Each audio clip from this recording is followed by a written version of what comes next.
I decided to give the expensive car you bought to my parents. What are you talking about? Mom and Dad are really happy with it. Wait, did you buy it to give to your parents? Yes, that's right. It's already done. If you don't agree, I'll divorce you. What, divorce? At that moment, something inside me broke. You're threatening divorce if I don't obey. Who do you think you are? Fine, I'm happy to go through with it. My name is Kathy, I'm 37 and work in an office. I live with my husband, Roger, and our daughter, Sarah, who just turned 7. Both Roger and I work, so we manage fine. Sarah is growing up well, and I'm happy in my own way, but I do have some complaints about Roger. He cares more about his parents than his own family. It's good to care for your family, but he often puts his parents before our daughter. This isn't easy for me. Even when I was in labor with Sarah, I called Roger at work to tell him I was having contractions. I asked him to come to the hospital because I was about to give birth. He said, "Sorry, my mom burned her finger. I need to go to her house." I was shocked. How could he care more about his mom's little burn than about me, his wife, about to give birth? My mother-in-law had burned her finger by touching a hot pen. It wasn't a big deal, she just ran it under cold water, and it was fine. I couldn't believe she'd called Roger for something so small, and I also couldn't believe Roger rushed to her side instead of coming to be with me. Roger works hard and is kind to me, but his focus on his parents really bothers me. It was the same on our daughter's first birthday. My in-laws were going on a trip and asked Roger to drive them. His first priority was driving them, and he didn't even celebrate our daughter's birthday with me. When he came home, he stayed in a hotel with his parents because they could get an extra room. It was hard to believe that Roger would choose a trip with his parents over our daughter's first birthday. After that, I started to lose trust in him. This kind of thing happened often, but I couldn't just divorce him. I still loved Roger, and I didn't think it was right to take her father away from our daughter so easily. He did care about her, so I thought that one day he would put her first. But since she was born, Roger has never celebrated her birthday with me. She's now 7 years old. He seems to think her birthday should just be the two of us, and I didn't want her to feel lonely. I even thought about inviting my in-laws to celebrate with us, but they refused, saying it was too much trouble to drive 2 hours to get here. It's true that it's far, but Roger never minds driving that distance to see them. But for us, it's a hassle? I think that's selfish. My mother-in-law is also selfish. She said things like she wanted me to have a boy instead of a girl and that she doesn't care about our daughter. I couldn't believe she said that. I don't think you can choose the sex of your child, and I don't think it matters. My mother-in-law is just old-fashioned and keeps insisting on a boy.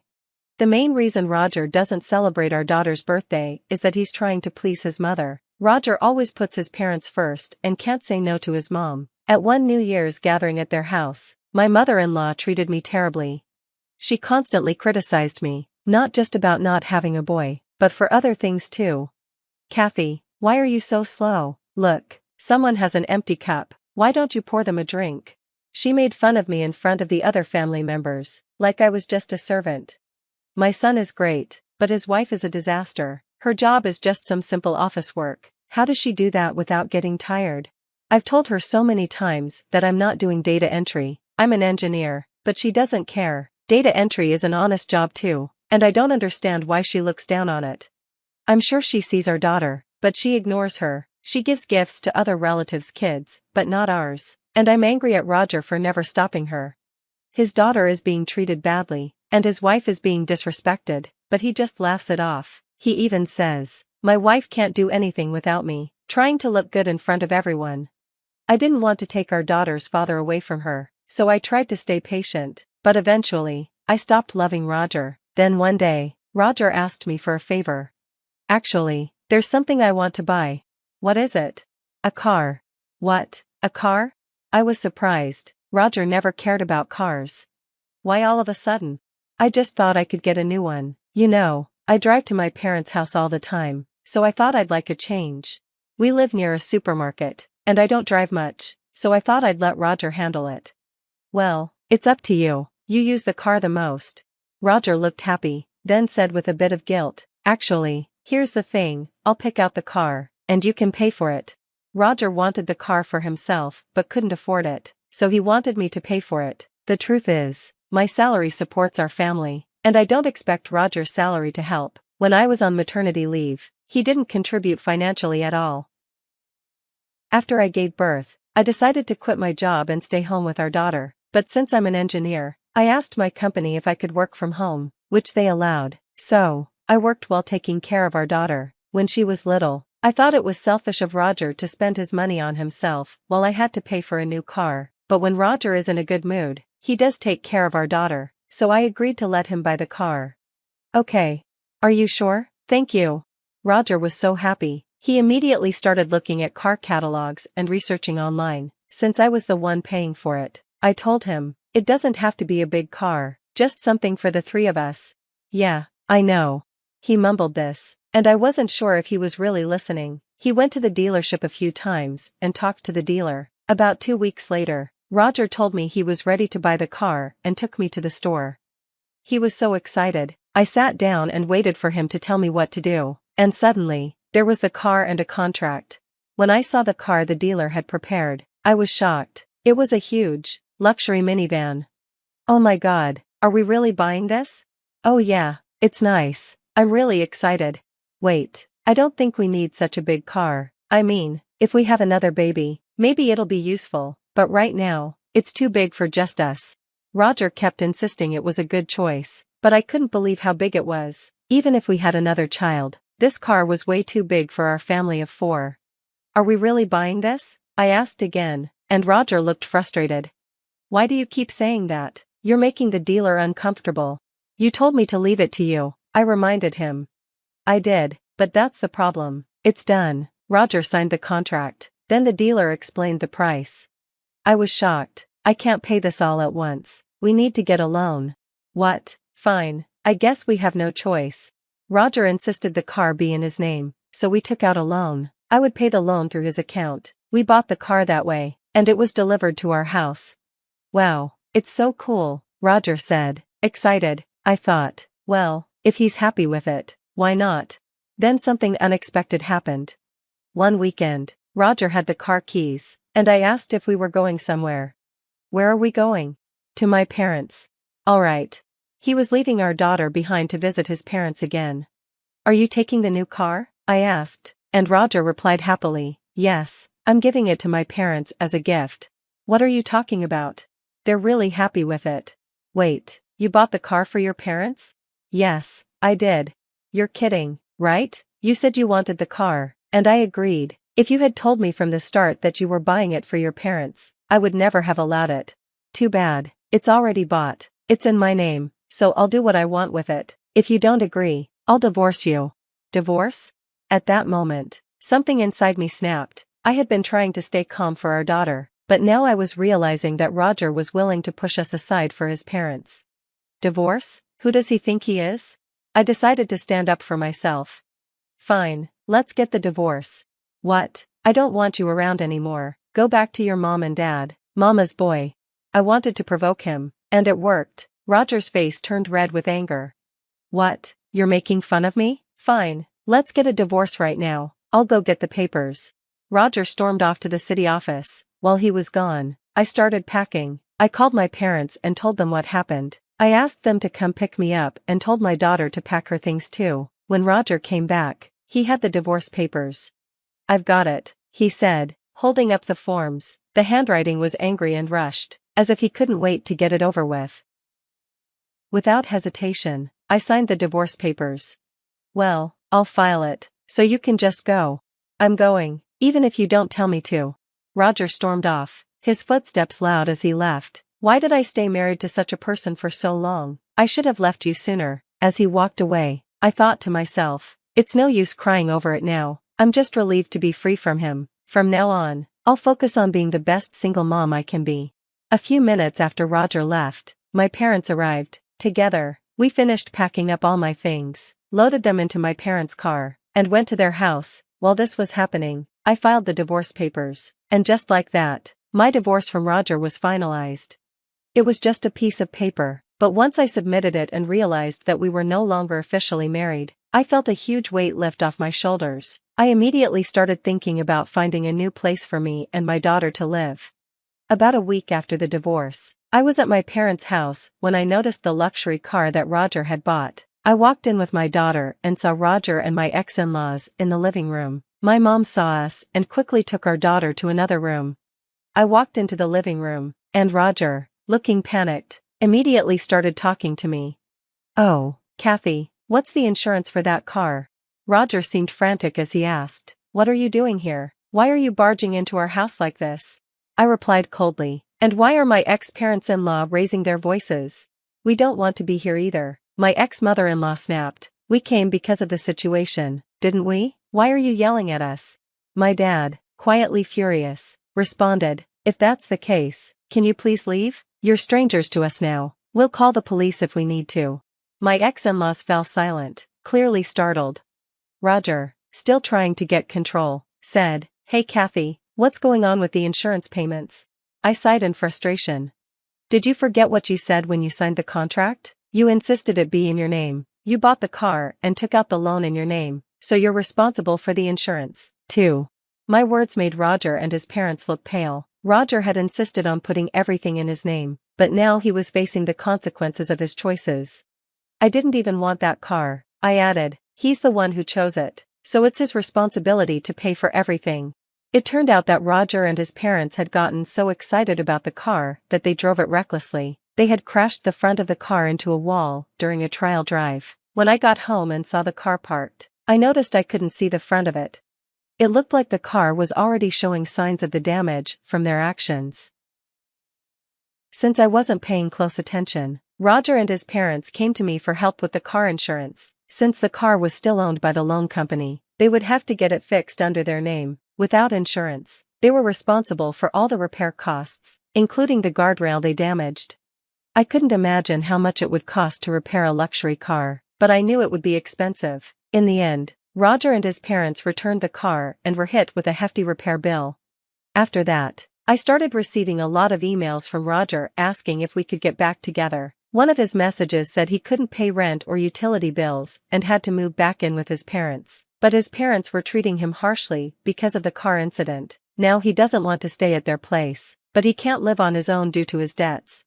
Roger still insists on seeing our daughter, but I think that's too selfish of him. I'm ignoring his emails. Of course, I didn't tell him where we were living, and I haven't mentioned our new house. The only thing I was worried about was if our daughter would miss him. To my surprise, she doesn't seem to care and is enjoying her life. I'm focused on protecting our daughter and providing for her. I don't believe a husband should put his parents before his own family, especially when his wife is the one paying for everything and then giving a luxury car to his parents. That's just unacceptable. Roger's actions led to his own downfall, and honestly, he got what he deserved. I hope Kathy and her daughter have a wonderful life ahead. Thanks for watching until the end. Please subscribe if you enjoyed this story, and I'll see you in the next video. The call came at 2 a.m. on a Tuesday. I was reviewing marketing proposals for our biggest client when my phone lit up with Aunt Sylvia's number. My stomach dropped before I even answered. She never called this late. "Vienna, honey, it's your mother. You need to come home." I'm Vienna, and that call changed everything. Within 24 hours, I had packed up my life in Chicago, taken an indefinite leave from my position as marketing director, and moved back into my childhood home in Milwaukee to care for my mother, Hazel. The house smelled exactly the same. Lavender and old books. Mom always joked that she'd rather spend money on hardcovers than air fresheners. But now she lay in her bed upstairs, barely able to lift those beloved books. "I brought you some tea," I said, placing the mug on her nightstand. The cancer had eaten away at her so quickly that sometimes I hardly recognized her. Her once vibrant red hair had thinned to wisps, and her green eyes seemed to sink deeper into her face each day. "You shouldn't have left everything for me," she whispered, her hand trembling as she reached for the cup. "Your job, Blaze." "Mom, stop. The job will wait. And Blaze understands." I didn't mention that my fiancé's understanding had come with an ultimatum. "Don't expect me to wait forever." 3 months later, he'd stopped calling. "I need to tell you something," Mom said, her voice urgent. "About the past." A coughing fit seized her before she could finish. I held her shoulders as she shook, watching helplessly as she gasped for air. When it finally passed, she fell back against the pillows, exhausted. "Rest now," I said, smoothing her hair. We can talk later. That night, I sat in the kitchen, surrounded by medical bills and insurance paperwork. The house creaked with familiar sounds, the furnace kicking on, the grandfather clock in the hall marking midnight. I used to find these noises comforting. Now they felt like ghosts of happier times. My phone buzzed with a text from Jordan, my best friend since 3rd grade. How's she doing? Need me to bring dinner tomorrow?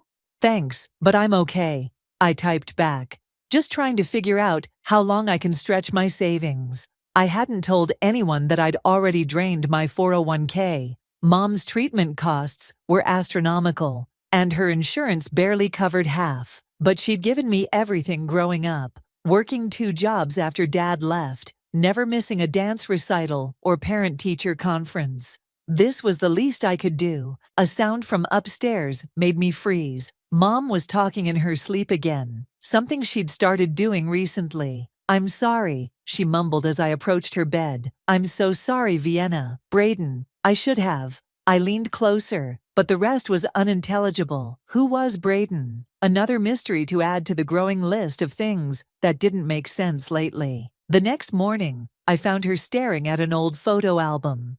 Remember this? She asked, pointing to a picture of us at the lake house. I was maybe 7, gap-toothed and sunburned, proudly holding up a fishing rod. Dad took that, didn't he? Right before he left. She closed the album abruptly. Some memories are better left in the past, sweetheart. Mom, what aren't you telling me? Last night you mentioned someone named Braden. I need my medication, she interrupted, hands shaking as she reached for the pill organizer. I helped her with the pills, but something felt off. The way she avoided my eyes, how quickly she changed the subject.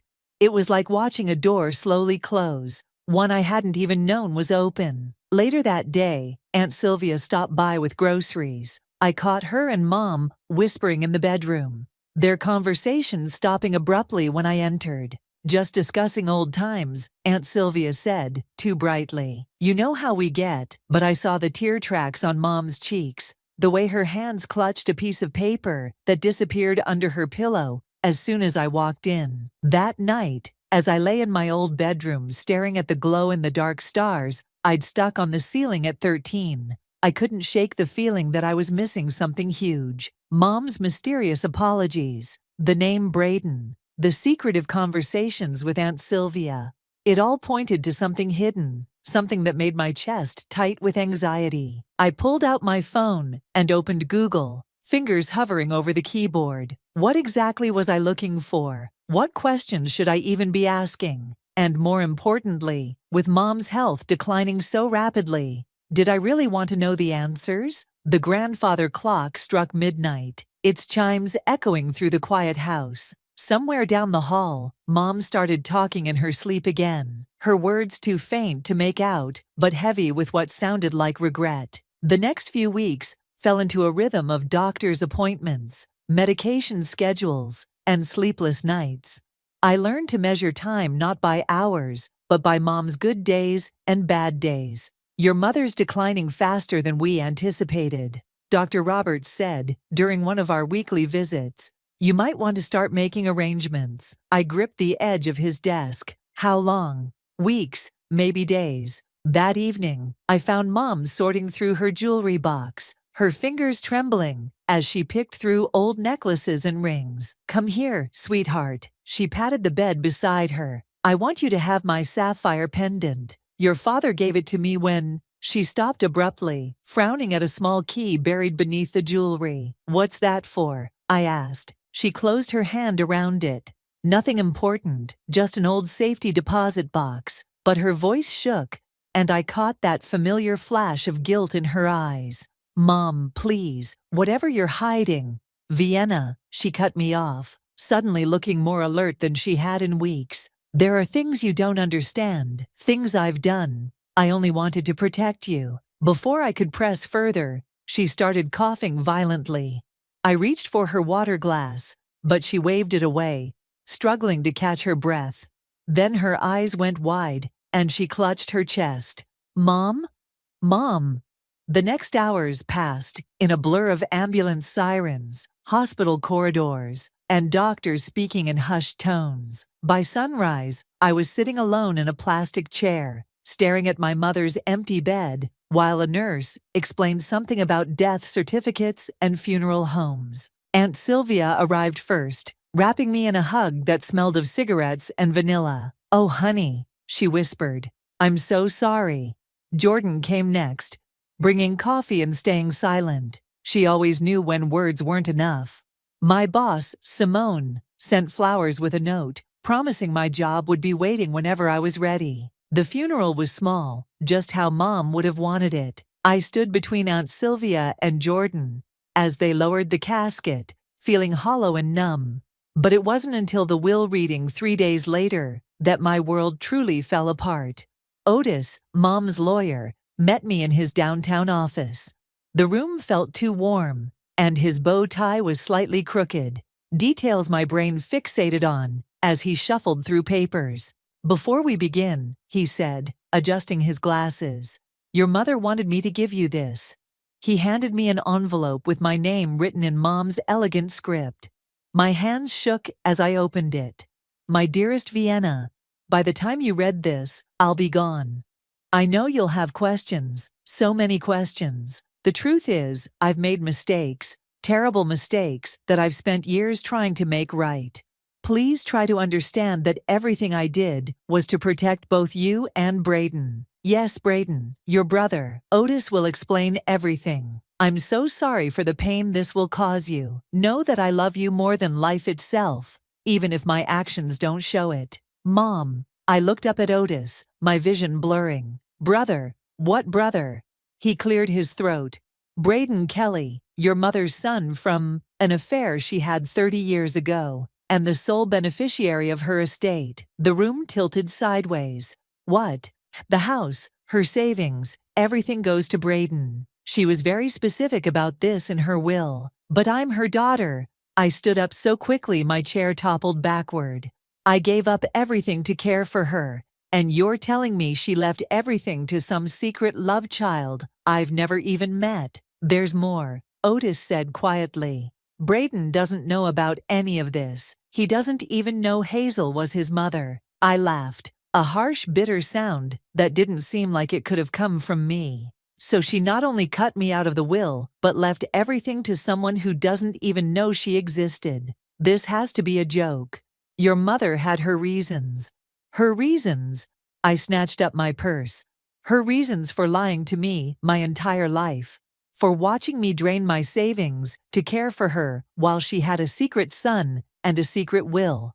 "Vienna, please sit down. There are things you need to know." But I was already heading for the door. Mom's letter crumpled in my fist. Behind me, I heard Otis call out something about legal proceedings and contact information, but his words were drowned out by the roaring in my ears. In the parking lot, I sat in my car and pulled out my phone. With trembling fingers, I typed "Braden Kelly" into Facebook. The first result showed a man about my age, with Mom's green eyes and familiar smile, teaching in a classroom. My brother, my secret brother, who had just inherited everything I'd spent my life working for. Well, Mom wanted him to have it all? Fine. But first, he was going to learn exactly what kind of woman our mother really was. I spent the next week in a fog of rage and betrayal, ignoring calls from Aunt Sylvia and dodging Jordan's attempts to check on me. The house felt like a museum of lies.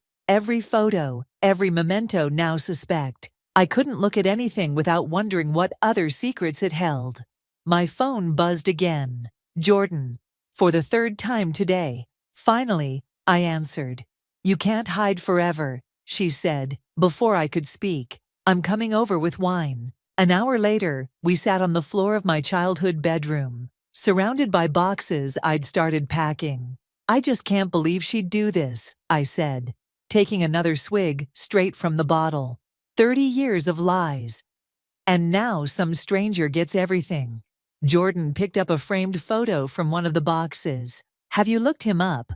"Braden." I pulled out my phone, showing her his Facebook profile. "He's a high school English teacher in Madison. Married, no kids. Looks like he volunteers at animal shelters on weekends. He's basically perfect." and he has no idea. None.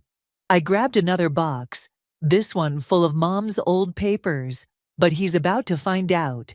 Vienna. Jordan's voice held a warning. What are you planning? Before I could answer, something fell from the box, an old leather-bound journal, Mom's diary. My hands trembled as I opened it. Oh my God, I whispered, scanning the pages. She wrote about him, about everything. The entries dated back to 1993, describing her affair with Thomas, Braden's father. How she discovered she was pregnant, how she gave birth in secret, and arranged for Thomas's sister to raise the baby. Listen to this, I read aloud. I watch him sometimes, at the park, with his aunt. He has Thomas's laugh, my eyes. Vienna would love having a brother, but I can't risk destroying everything. Better they never know. Jordan touched my arm. Maybe she was trying to protect you both. Protect us? I slammed the diary shut. She lied to us our entire lives. And then my voice broke. She made me think I was all she had. Watched me sacrifice everything to care for her, knowing she was planning to leave it all to him. So what now? You're going to track him down and tell him everything? Not yet. I pulled out my laptop. First, I need to understand why. Mom mentioned a safety deposit box key before she died. I'm going to find it and see what else she was hiding. The next morning, I drove to Aunt Sylvia's house. She opened the door before I could knock, looking unsurprised. I wondered when you'd come, she said, stepping aside to let me in.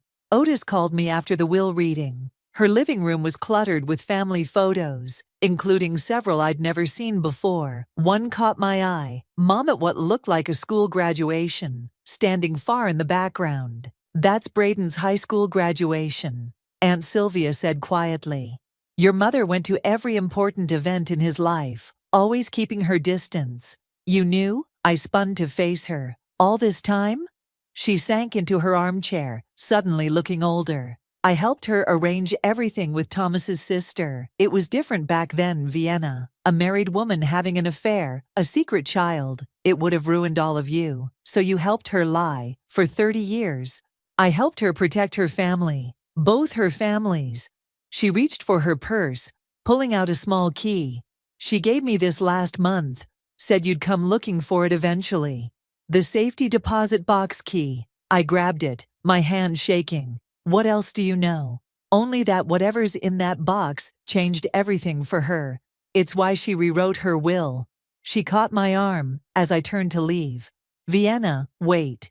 Your mother loved you more than anything. Whatever you're planning. You don't get to talk to me about love. I pulled away. Not after 30 years of lies. Back in my car, I studied the key. The tag showed it was from First National Bank downtown. Tomorrow, I'd find out what was in that box. Tomorrow, I'd understand why my mother betrayed me. My phone lit up with a Facebook notification. Braden had posted a photo of himself with his students, all smiling after winning some literary competition. He looked so much like Mom. It hurt. Enjoy your perfect life while you can, brother, I muttered, starting the car. Because once I open that safety deposit box, everything changes. What I didn't know then was just how right I was, but not in the way I expected. The contents of that box wouldn't just change Braden's life. They would shatter everything I thought I knew about my mother, my family, and myself. The safety deposit box contained exactly 3 items: a stack of letters, a USB drive, and a handwritten note addressed to me. My hands shook as I read it in the bank's private viewing room. Vienna, if you're reading this, you've discovered the truth about Braden. Before you do anything, please watch the video on the drive. And remember, sometimes the greatest acts of love look like betrayal from the outside. I plugged the USB drive into my laptop right there. Mom's face filled the screen, recorded just weeks before her death. She looked tired but determined. My darling girl, she began. I know you're angry. You have every right to be. But there's something you need to understand about Braden. About why I made the choices I did. I slammed the laptop shut. I couldn't watch this. Not yet. Instead, I grabbed the letters and left. driving straight to the address I'd memorized from Braden's Facebook profile. Madison West High School looked exactly like the photos online. I sat in my car, watching students filter out after the final bell. Then I saw him, tall, with mom's green eyes and easy smile, locking up his classroom. Before I could lose my nerve, I got out of the car. "Braden," he turned, friendly but confused. "Yes, can I help you?" "I'm Vienna." My voice cracked. Hazel was my mother. His expression didn't change. "I'm sorry, I don't understand." "Who's Hazel?" "Your mother, our mother." He stepped back, shaking his head. "There must be some mistake. My mother was Sarah Kelly. She died when I was young." "Sarah was your aunt. She raised you because Hazel couldn't keep you." I thrust the letters at him. "Here's proof." His hands trembled as he took them. "This is insane. I need to sit down." We ended up at a coffee shop across the street. Braden read through the letters while I watched his world unravel, just like mine had. "These are from my mother, Sarah, to someone named Hazel," he said finally. "They're about me. My childhood. Mom made Sarah promise to write to her every month, to send pictures, report cards, everything." He looked up sharply. "Why are you here? Why now?" "Because Mom died 3 weeks ago, and she left everything to you." "What?" He pushed the letters away. "That's ridiculous. I never even met her." "But she met you. She was at your graduation, your college acceptance ceremony, your wedding, always watching from a distance." I pulled out my phone, showing him the photo from Aunt Sylvia's house. "See?" His face went pale. "I remember her. She was always around, just watching. I thought she was one of the other parents." He ran a hand through his hair. "This is too much. I have a family, a life. I can't just—" "Neither could I cut in. "But Mom made sure we didn't have a choice. She left you everything, the house, her savings, all of it. And you want to know the best part? I spent the last year caring for her, draining my savings, losing my fiancé, while she knew all along she was leaving everything to you." "I don't want any of it," he said quickly. "Keep it. I never asked for this." "Neither did I." Several people turned to stare at my outburst. I lowered my voice. "Neither did I. But here we are." Braden studied me for a long moment. "There's more to this story. There has to be. The woman in these letters, she loved both of us. She wouldn't have done this without a reason." I thought of the video on the USB drive, still unwatched, maybe, but does it matter? The damage is done. "It matters to me." He gathered the letters carefully. "Look, I teach until 3 every day. If you want, come back tomorrow. We can go through these together, try to understand." I almost said no. This wasn't how my confrontation was supposed to go. He was supposed to be arrogant, entitled, not this thoughtful man who looked so much like Mom. It hurt. "Fine," I heard myself say. "Tomorrow." As I drove home, my phone rang. Aunt Sylvia. "Did you meet him?" she asked without preamble. "How did you—" "Because I know you, Vienna. Just like your mother did." "Did you watch the video yet?" I gripped the steering wheel tighter. "No." "You should. Before you go back tomorrow." "How did you know I'm going back?" She chuckled softly. "Because you're your mother's daughter. And she never could leave a mystery unsolved either." I hung up, but her words followed me home. That night, I sat staring at the USB drive, wondering what other secrets Mom had left behind. Tomorrow, I'd see Braden again. Tomorrow, we'd start unraveling the truth together. But first, I had a video to watch. I watched Mom's video 3 times that night. Each viewing revealed new layers of pain, love, and sacrifice I hadn't understood before. "Your father was a cruel man, Vienna," Mom said in the recording. "When I met Thomas, Braden's father, it was like finding air after drowning. But Thomas died in a car accident before I could tell him about the baby. Your father's threats about taking you away if I ever shamed him. I couldn't risk losing you both." The next morning, I arrived at Madison West High School,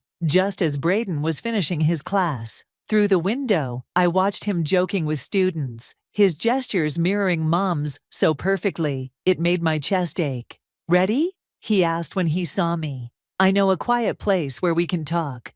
We settled in a small park nearby, spreading the letters between us on a picnic table. I found something else last night, I said, pulling out an envelope. Photos Mom kept hidden. Look at this one.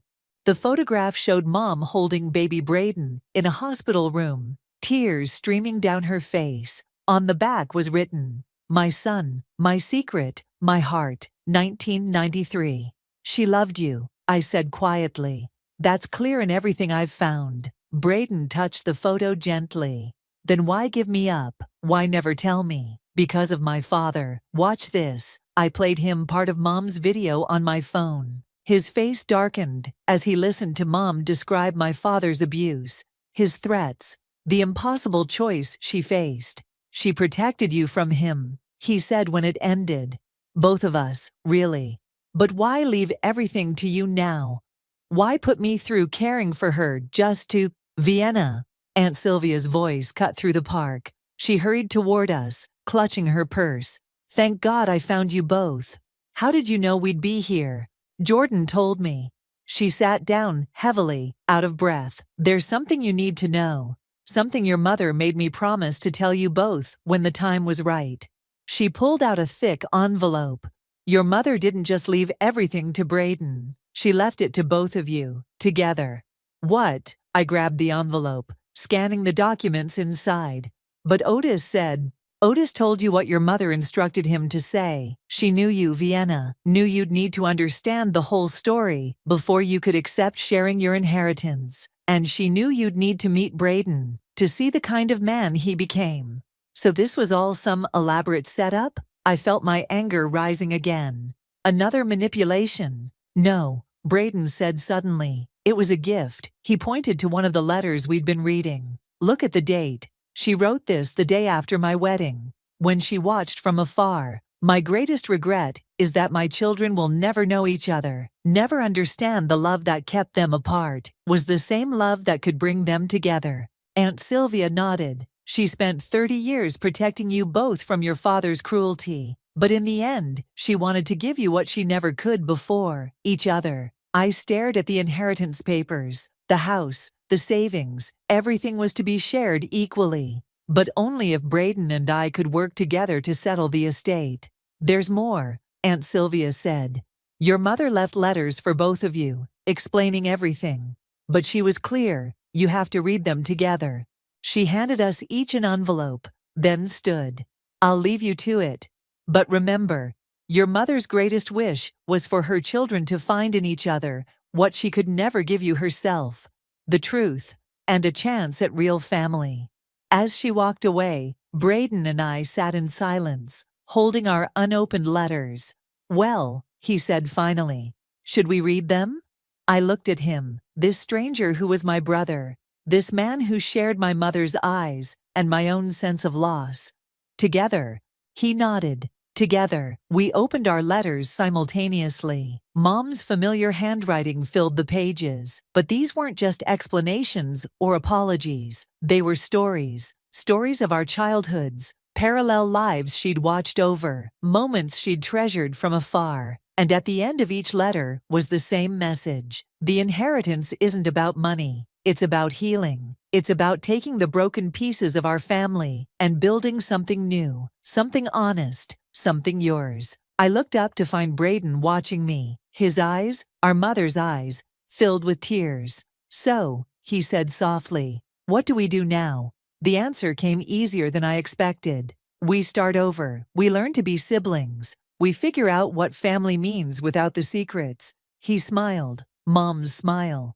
"I'd like that." As the sun set over the park, we began to read the letters again, this time sharing the stories aloud, piecing together the fragments of our shared history, and starting to understand the complex love that had both divided and united us. Over the next few weeks, Braden and I fell into a strange routine of sorting through Mom's belongings together every weekend. Each item we uncovered felt like another piece of a puzzle we were slowly assembling. "Look at this," Braden called from the attic, holding up a dusty photo album. "It's full of newspaper clippings." I climbed up beside him, shining my flashlight on the yellowed pages. Every academic award, every teaching achievement, every community service mention with Braden's name had been carefully preserved. She really did follow my whole life, he whispered. Even my first teaching job announcement. She was proud of you. I pulled out another box, just like she was proud of. I stopped, staring at what I'd found. What is it? I lifted out a familiar blue dress. I wore this to my college graduation. She said she had it specially made. My fingers traced the intricate beadwork. But look at this. Hidden in the folds was a receipt from a vintage shop, dated 1993. The dress had originally belonged to Sarah, Braden's aunt who raised him. Sarah wore this to her graduation, Braden said, recognition dawning. I've seen photos. Mom, Hazel. She wanted you to have a piece of both families, didn't she? Before I could respond, my phone buzzed. It was Jordan. You need to come to the diner, she said, without preamble. Your aunt's here, and she's ready to tell you everything. 20 minutes later, Braden and I sat across from Aunt Sylvia in a booth at Jerry's diner. She looked tired, clutching her coffee cup like a lifeline. I should have told you this years ago, she began. Your father, Vienna, he didn't just threaten to take you away. He threatened to destroy everyone involved if the truth about Braden ever came out. What do you mean? Braden leaned forward. He was a powerful man in town, banking, real estate. He could ruin lives with a phone call. When he found out about your mother's pregnancy, he gave her an ultimatum. Give up the baby or lose everything, including Vienna. But why keep it secret all these years? I asked. He died 10 years ago. Sylvia pulled out an old envelope. Because of this, your father's last act of cruelty. Inside was a legal document, a codicil to his will, stating that if Hazel ever acknowledged Braden or tried to give him any family assets, everything would go to a conservative religious organization instead. She fought it for years, Sylvia continued. Hired lawyers in secret, tried to find loopholes. That's why she waited until now, structured the inheritance the way she did. She found a way to give you both everything without triggering your father's claws. By making us work together, Braden said slowly. By forcing us to become family first. The waitress arrived with more coffee, giving me a moment to process. All these years, I'd thought Mom's secrets were about shame or guilt. But they were about protection, not just of Braden, but of everything she'd built for both of us. There's something else, Sylvia said, reaching into her purse. Your mother left this with me. Said to give it to you when you were ready to understand. She handed me a small leather journal. Inside, Mom's handwriting filled every page with letters. Letters to both of us, written every year on our birthdays, never sent. Dear Vienna and Braden, I read aloud from the first page. Today, Vienna lost her first tooth, and Braden won his first spelling bee. I wish more than anything I could celebrate these moments together, as a family. Keep reading, Sylvia urged gently. One day, when the truth can finally come out, I hope you'll both understand that love sometimes means making impossible choices. But I've watched you both grow into such remarkable people. Vienna with her fierce loyalty and determination. Braden with his gentle heart and quiet strength. You're so different, yet so alike. You're both fighters, both dreamers, both mine. Braden wiped his eyes. All those years, she was writing to us both. She never stopped hoping you'd find each other, Sylvia said. That you'd build the family she couldn't give you. I looked at Braden, my brother, no longer a stranger, and saw Mom's hope reflected in his eyes. We'd started this journey seeking answers, maybe even revenge. Instead, we'd found something far more valuable, the truth about our mother's love, and the chance to become the family she'd always dreamed we'd be. So, Braden said, reaching for the journal, shall we read the rest together? I nodded, feeling the last of my anger dissolve into understanding. Together, we need to talk about the house, Braden said one Saturday morning, as we sorted through Mom's kitchen. 2 months had passed since we'd learned the full truth, and we'd settled into an unexpected friendship. What about it? I asked, labeling another box of dishes. I think you should keep it. He held up his hand as I started to protest. Hear me out. This is your home. You grew up here. And honestly, I have my own place in Madison. But the inheritance, we can figure something else out. Split the savings, maybe? He smiled, picking up one of Mom's old coffee mugs. Besides, Sarah, my aunt, she left me her house. Seems fair you should have this one. Before I could respond, the doorbell rang. It was Otis, looking uncomfortable in the weekend casual wear that didn't suit him. We need to discuss something, he said, clutching his briefcase. About the will. My stomach dropped as we sat in the living room. What's wrong? There's been a challenge. Otis pulled out some papers. Your father's old associates at the religious organization. They're claiming the inheritance violates the terms of his codicil. But Mom found a way around that, I protested. They're arguing that any acknowledgement of Braden as family triggers the clause. They want everything. The house, the savings, all of it. Braden stood up suddenly. This is ridiculous. They can't just. They can try, Otis interrupted. And they have the resources for a lengthy legal battle. I felt the old anger rising. Even from the grave, my father was trying to control us, to keep us apart. So what do? I asked. Fight back, came a voice from the doorway. Aunt Sylvia stood there with Jordan, both carrying thick folders. We've been doing some digging. They spread the contents across the coffee table. Bank statements, old letters, legal documents. Your father wasn't as clever as he thought, Jordan explained. He left a paper trail. Look at these donations to the organization. All made under false names, all traced back to money he embezzled from his clients. And here, Sylvia pointed to some letters, proof that he blackmailed the organization's board members to agree to his terms. The whole codicil was built on fraud. Otis adjusted his glasses, examining the documents. This changes everything. With evidence of fraud, we can have the codicil invalidated entirely. But it's not that simple, is it? Braden asked quietly. No, Otis admitted. Going to court means making everything public. Your mother's affair, the adoption, all of it. I looked at Braden, seeing my own conflict reflected in his face. We'd just started to heal, to build something real. Did we want to drag everything into the open? I have an idea, I said slowly. What if we don't fight it? Vienna, Sylvia started. No, listen. What if we donate everything, not to their organization, but to causes Mom believed in? Education programs, cancer research, adoption support services. Braden's face lit up. We could set up a foundation in her name. Use the money to help other families torn apart by circumstances beyond their control.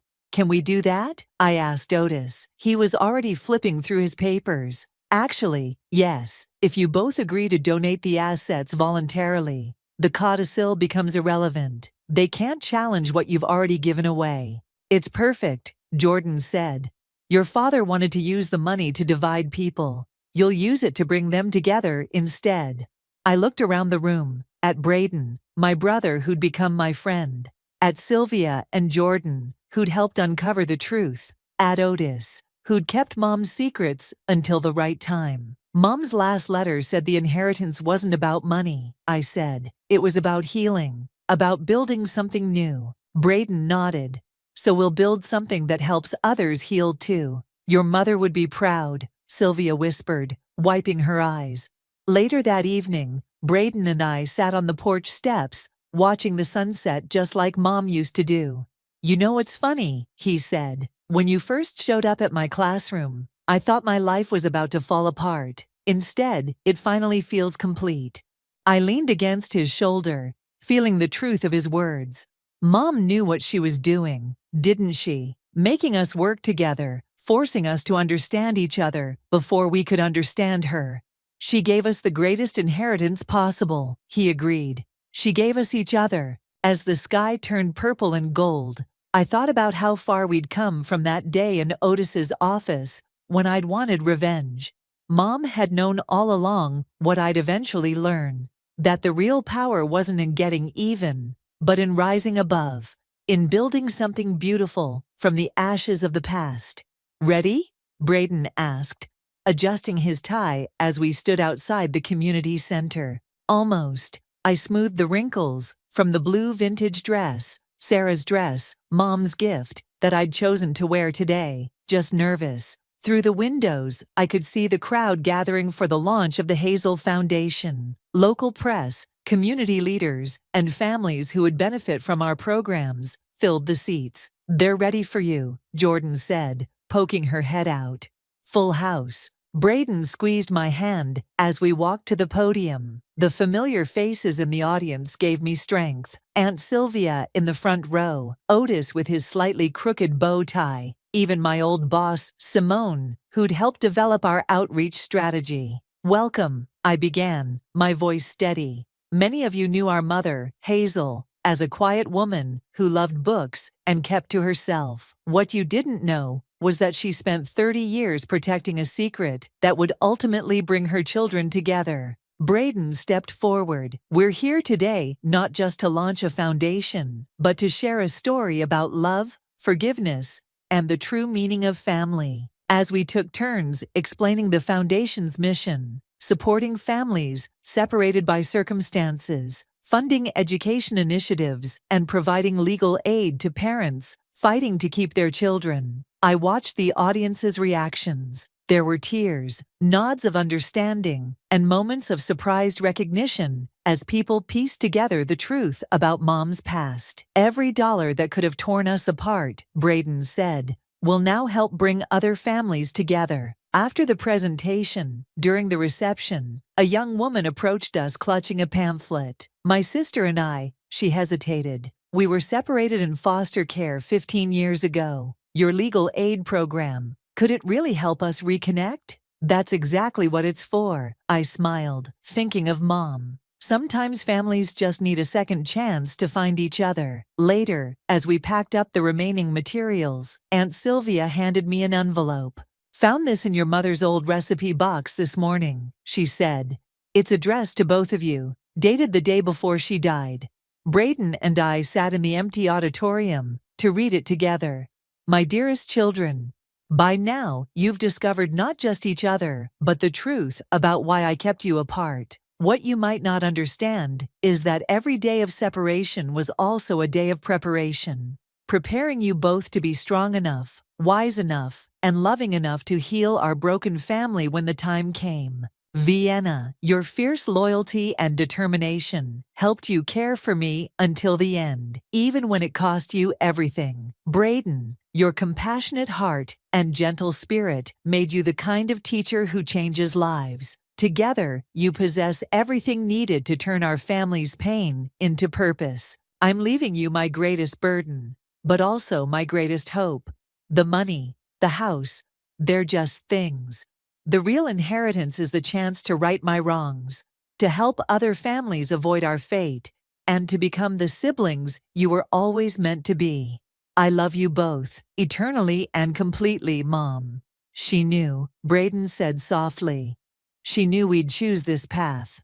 Of course she did. I looked around the auditorium, imagining the families we'd help, the lives we'd change. She taught us how, even if we didn't realize it at the time. Ms. Vienna, the young woman from earlier, stood in the doorway with her sister, newly reunited through our program's preliminary outreach. "We just wanted to say thank you for everything." Watching them leave, arms linked, I felt Mom's presence stronger than ever. She'd transformed her greatest regret into our greatest purpose, her deepest wounds into our strongest bonds. "Hey," Braden nudged my shoulder. "Want to grab coffee? I found Mom's old journal entries about your 8th grade dance recital disaster. Figure it's time I heard that story." I laughed, linking my arm through his. "Only if you tell me about the time you accidentally set fire to your aunt's kitchen trying to make breakfast in bed." As we walked out together, I caught our reflection in the window. Mom's eyes, her smile, her determination mirrored in both our faces. We'd started this journey as strangers united by betrayal, but we'd ended it as siblings, united by understanding, forgiveness,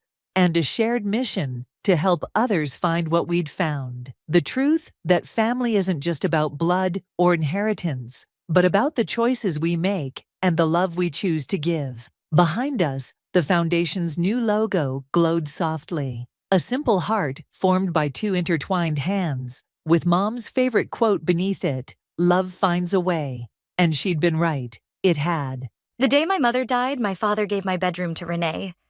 I stood in the doorway, watching him carry my things to the attic while my half-brother sprawled across my window seat, the one Mom and I used to share during thunderstorms. He didn't even try to hide his smirk. My name is Sela, and I learned that day that death doesn't just take people. It takes pieces of the living, too. It makes sense, my father said, not meeting my eyes as he stacked my books into a cardboard box. Renee needs more space for his gaming setup, and you're hardly home anyway with your new job. I bit back the words that burned in my throat. 24 years old, and I still couldn't stand up to him. Where exactly am I supposed to sleep? We've set up the attic. My stepmother, Greta, chimed in from the hallway. It's cozy. Cozy was a generous word for a dusty space with a slanted ceiling and a mattress on the floor. But I nodded, just like I always did. Just like Mom taught me. Pick your battles, she'd say. Keep the peace. Thanks for understanding, sis. Renee called out, his voice dripping with false sweetness. You're the best. I retreated to what remained of my mother's things, boxed up in the corner of the garage. Her death 3 weeks ago still felt surreal, like a bad dream I couldn't shake. As I ran my fingers over her old music box, the one she'd explicitly left to me, something shifted inside. Need help sorting through that? Serenity, my best friend, appeared in the garage doorway. She'd been my rock since Mom's diagnosis, showing up exactly when I needed her. I carefully opened the music box, and a folded paper slipped from a hidden compartment. Wait, what's this? Serenity moved closer as I unfolded the document. My hands trembled as I read the first line. Last will and testament of Eleanor Meyer. Oh my God, Serenity whispered, reading over my shoulder. Selah, this is the house, I breathed, scanning the legal text. She left me the house. Not Dad, not Renee. Me. A crash from upstairs made us both jump. Renee's voice carried down. Dad, where should I put Selah's old dresser? Just get rid of it, came my father's reply. She won't need it anymore. Serenity grabbed my arm as I instinctively moved toward the stairs. Wait, she whispered. Think about this. If they don't know about the will, then they've been living in my house? I finished, a strange calm settling over me. Making decisions about my property. Exactly. Serenity's eyes gleamed. And they just gave your room to the golden child without even asking. I carefully folded the will and slipped it into my pocket. Through the garage window, I could see Renee tossing my old stuffed animals into a garbage bag. The same ones Mom had saved for me, telling me to keep them for my own children someday. What are you going to do? Serenity asked. I thought about all the times I'd watched Renee get everything he wanted. The college fund that should have been split between us, gone entirely to his tuition.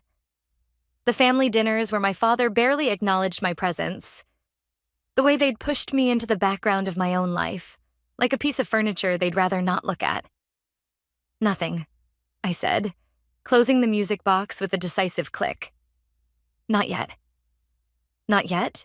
I met her questioning gaze. Mom always said timing was everything.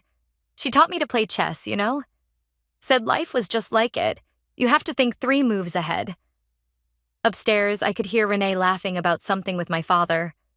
The sound echoed through the house. My house, like a challenge. First, I said, I need to talk to a lawyer. Then we'll see who ends up in the attic. Serenity squeezed my hand. Whatever you need, I'm here. I nodded, pocketing my mother's music box. As we left the garage, I glanced back at the house. At my bedroom window where Renee now sat, king of his stolen castle. He waved down at me, probably thinking I was admiring his new domain. I waved back, letting him believe what he wanted. Mom's voice echoed in my memory. Sometimes, sweetheart, the best revenge is letting them think they've won. For the first time since her death, I felt something other than grief. something that felt a lot like hope. Or maybe justice. Either way, I knew one thing for certain.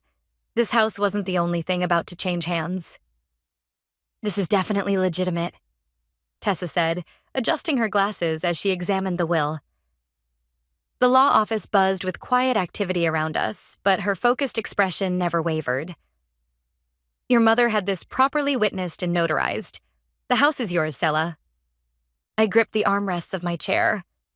"So I could just walk in and claim it?" "Technically, yes." She leaned forward. "But given the circumstances, I'd recommend a more strategic approach. Your father's been managing the property since your mother's death. We'll need to document everything."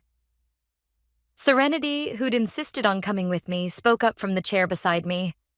"What about all the modifications they're making? Renee's room renovation?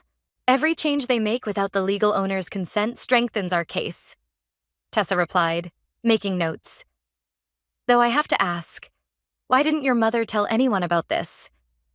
I twisted the ring Mom had given me on my 18th birthday. She always said she had a plan. I just never knew what it was. "Well," Tessa said, "she certainly had one. The will's ironclad. But we need to move carefully. Your father's a businessman. He'll fight this." The office door opened and Tessa's assistant poked her head in. "Miss Tessa, your next appointment is here." "Give me 5 minutes," Tessa replied, then turned back to me. "Start gathering documentation. Bank statements, property tax records, anything showing your father's financial dealings with the house. And Salah? Be discreet." I nodded, tucking the will back into my bag. As Serenity and I left the office, a familiar voice stopped me cold. "Selah?" Renee stood by the elevator, holding a coffee cup. "What are you doing here?"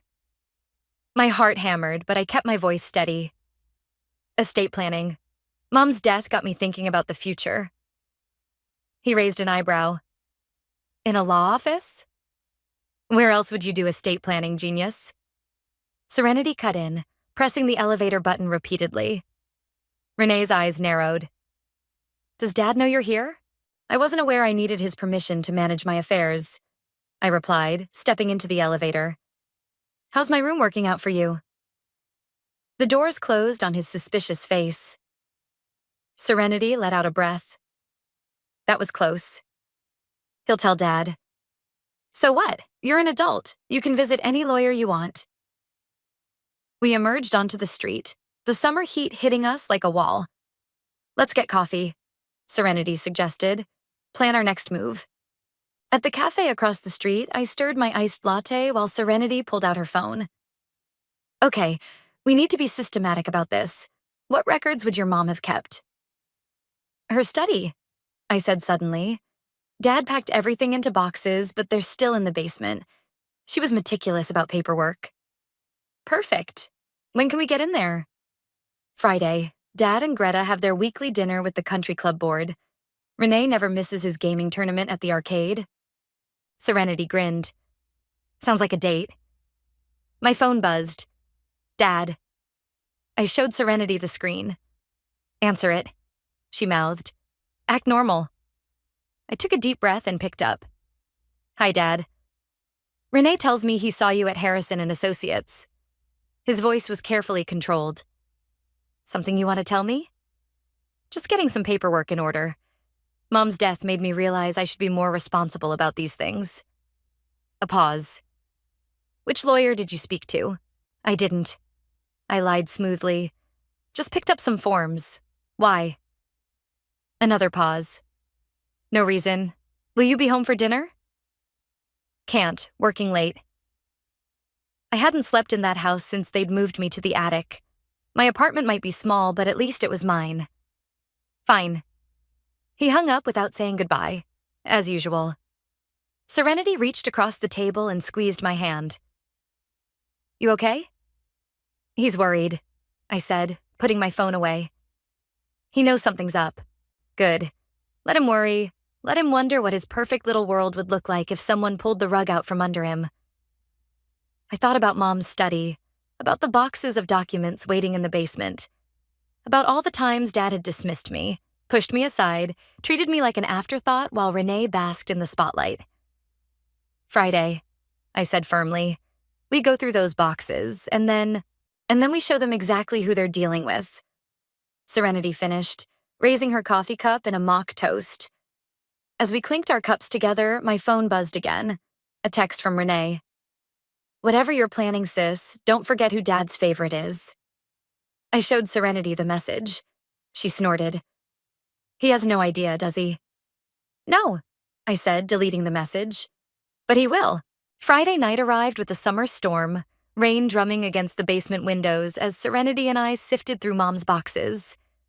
The musty space felt like a tomb of memories, each cardboard container labeled in Mom's neat handwriting. Found anything? Serenity asked, holding her phone's flashlight over another box. Tax records, insurance papers. I paused, pulling out a leather-bound folder. Wait, these are letters. Lightning flashed outside as I opened the first envelope. Mom's handwriting filled the pages, dated just months before her death. The basement door creaked. Someone's home, Serenity whispered, clicking off her light. Footsteps descended the stairs. We crouched behind the water heater, hardly breathing. A beam of light swept the basement. I know you're down here, Selah. Renee's voice echoed off the concrete walls. Your car's outside. I clutched the folder to my chest, heart pounding. Serenity squeezed my arm, warning me to stay quiet. Come on, sis. Let's talk. His footsteps drew closer. Dad's been asking questions about your lawyer visit. He's not happy. Another flash of lightning illuminated the basement. In that split second, I saw Renee's silhouette by the stairs, phone in hand. Fine. He sighed. I'll just tell Dad you were sneaking around down here. I'm sure he'll be interested in whatever you're looking for. Why do you always do that? I stood up, anger overriding caution. Run to Daddy with everything? Renee spun around, his flashlight beam catching me in the face. Because I'm not the one skulking around in basements going through other people's things. These were my mother's things. Yeah, and now they're Dad's. That's how inheritance works. I laughed, the sound harsh even to my own ears. Is that what he told you? What's that supposed to mean? He stepped closer, noticing the folder. What did you find? Nothing that concerns you. I backed away, but he lunged forward, grabbing for the folder. We struggled, papers spilling across the floor. Serenity jumped up, shoving herself between us. Back off, Renee. Stay out of this, he snapped, but his momentary distraction gave me enough time to scoop up the scattered letters. You want to know what I found? I thrust one of the letters at him. Read it. Read how Mom really felt about Dad's precious golden boy. His hands shook as he read, face illuminated by his dropped flashlight. I fear for Selah's future in this house. He read aloud. Frank's favoritism toward Renee has created a poison that will outlive me. He looked up, face pale. This is bullshit. Is it? You're living in my bedroom, Renee. You took my college fund. Every Christmas, every birthday, it's always been the Renee show. That's not my fault. I didn't ask for any of that. No, but you sure as hell enjoyed it. Thunder crashed outside. Renee crumpled the letter, throwing it at my feet. Dad's going to hear about this. Of course he is, I said quietly. That's all you know how to do. He stormed up the stairs, the door slamming behind him. Serenity picked up the crumpled letter, smoothing it out. You okay? I nodded, examining the other letters. Look at this. Bank statements, property assessments. Mom was building a case. Against your dad? For me. I held up another document. She knew exactly what she was doing when she left me the house. She was protecting me from them. My phone buzzed. A text from Dad. Come home, now. He's going to be furious, Serenity said, reading over my shoulder. Good. I gathered the letters, tucking them safely in my bag. Let him be furious. Mom spent years documenting everything. His financial decisions, his treatment of me, even conversations she recorded. She knew this day would come. What are you going to do? I thought about the will in my bag, about Tessa's advice to move carefully, about all the years I'd spent trying to earn my father's love while Renee took it for granted. I'm going home, I said, heading for the stairs, but not the way they expect. Serenity followed me up. Want me to come with you? No, this is between me and them now. I hugged her quickly. But stay close to your phone. As I drove through the rain toward my father's house, my house, I thought about Mom's letters. She'd known this confrontation was coming. She'd prepared me for it, in her own way, leaving breadcrumbs for me to follow when I was ready. Another text from Dad. Don't make me wait. I smiled, thinking of all the times I'd jumped at his command. Not tonight. Tonight, I had Mom's truth in my bag and her strength in my heart. The house loomed ahead, every window blazing with light. They were waiting for me, thinking they knew what was coming. They had no idea. I found them in Dad's study. Him behind his massive oak desk, Greta perched on the leather sofa, and Renee leaning against the bookshelf with his arms crossed. The room smelled of Dad's expensive cigars and Greta's perfume. Sit down, Dad commanded, pointing to the chair across from his desk. I remained standing. I prefer to stand. You've been going through your mother's things without permission, he said, voice dangerously low. Sneaking around like a thief in my house. Your house? The words slipped out before I could stop them. He slammed his hand on the desk. Yes, my house. The house I paid for. The house I maintained while my mother what, Dad? I stepped closer to his desk. While she documented everything? His face paled slightly. Greta shifted on the sofa. What exactly did you find in those boxes, Selah? She asked, trying to sound casual. I pulled out Mom's letters. Everything. The college fund that was supposed to be split between us but mysteriously became Renee's alone. The trust fund Mom set up for me that disappeared. Even recordings of your conversations about pushing me out. Those are private family matters, Dad growled. Exactly. Family matters. So why was I always left out? Renee pushed off from the bookshelf.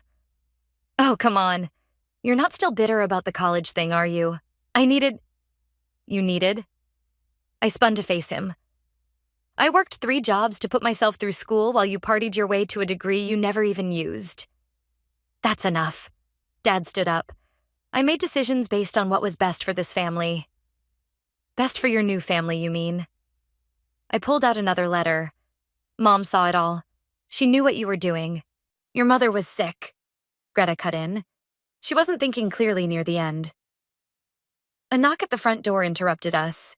Dad frowned. Who? That would be Dawn, I said. Mom's old friend? The one who witnessed her will? The color drained from Dad's face. What will? The doorbell rang again. Renee moved to answer it, but Dad waved him back. Don't. They'll keep coming, I said quietly. Dawn, Tessa, the executor of Mom's estate, they all know. Know what? Greta stood up, her carefully maintained composure cracking. Frank, what is she talking about? I reached into my bag and pulled out the will. Mom left me the house, Dad. Not you, not Renee. Me. The silence that followed was deafening. Renee snatched the will from my hands, scanning it frantically. This can't be legal. It's completely legal, I said. Properly witnessed, notarized, and filed with the county. Mom made sure of that. Dad sank back into his chair. You're lying. Am I? Check with the county records. Talk to Don. He's still waiting outside. Mom trusted him to keep her secrets until the time was right. Greta rushed to Dad's side. Frank, do something. Oh, he can't, I said, gathering my mother's letters. Everything he's done since Mom died, giving away my room, renovating without permission. It's all been illegal. He's been making changes to property he doesn't own. The doorbell rang a 3rd time. Dad's hand trembled as he reached for his phone. Go ahead, I said. Call your lawyer. But first, you might want to check the property liens. Mom was very thorough about protecting her assets, and my inheritance. Renee slumped against the bookshelf. Dad? Get out, Dad whispered, not looking at me. Get out of my study. Your study? I smiled, channeling Mom's quiet strength. I think you mean my study. In my house. I walked to the door, pausing with my hand on the knob. By the way, you'll be hearing from my lawyer about those renovations. And Renee, I want my room back by the end of the week. You can't do this, Greta protested weakly. Actually, I can. And I am. I opened the door. Oh, and Dad? Mom recorded your conversation about the trust fund. The one where you admitted to embezzling from it. I wonder what the police would think about that. His head snapped up, face ashen. You wouldn't. Try me. I learned from the best after all. Mom taught me to keep everything documented. As I walked out, I heard Renee's panicked voice.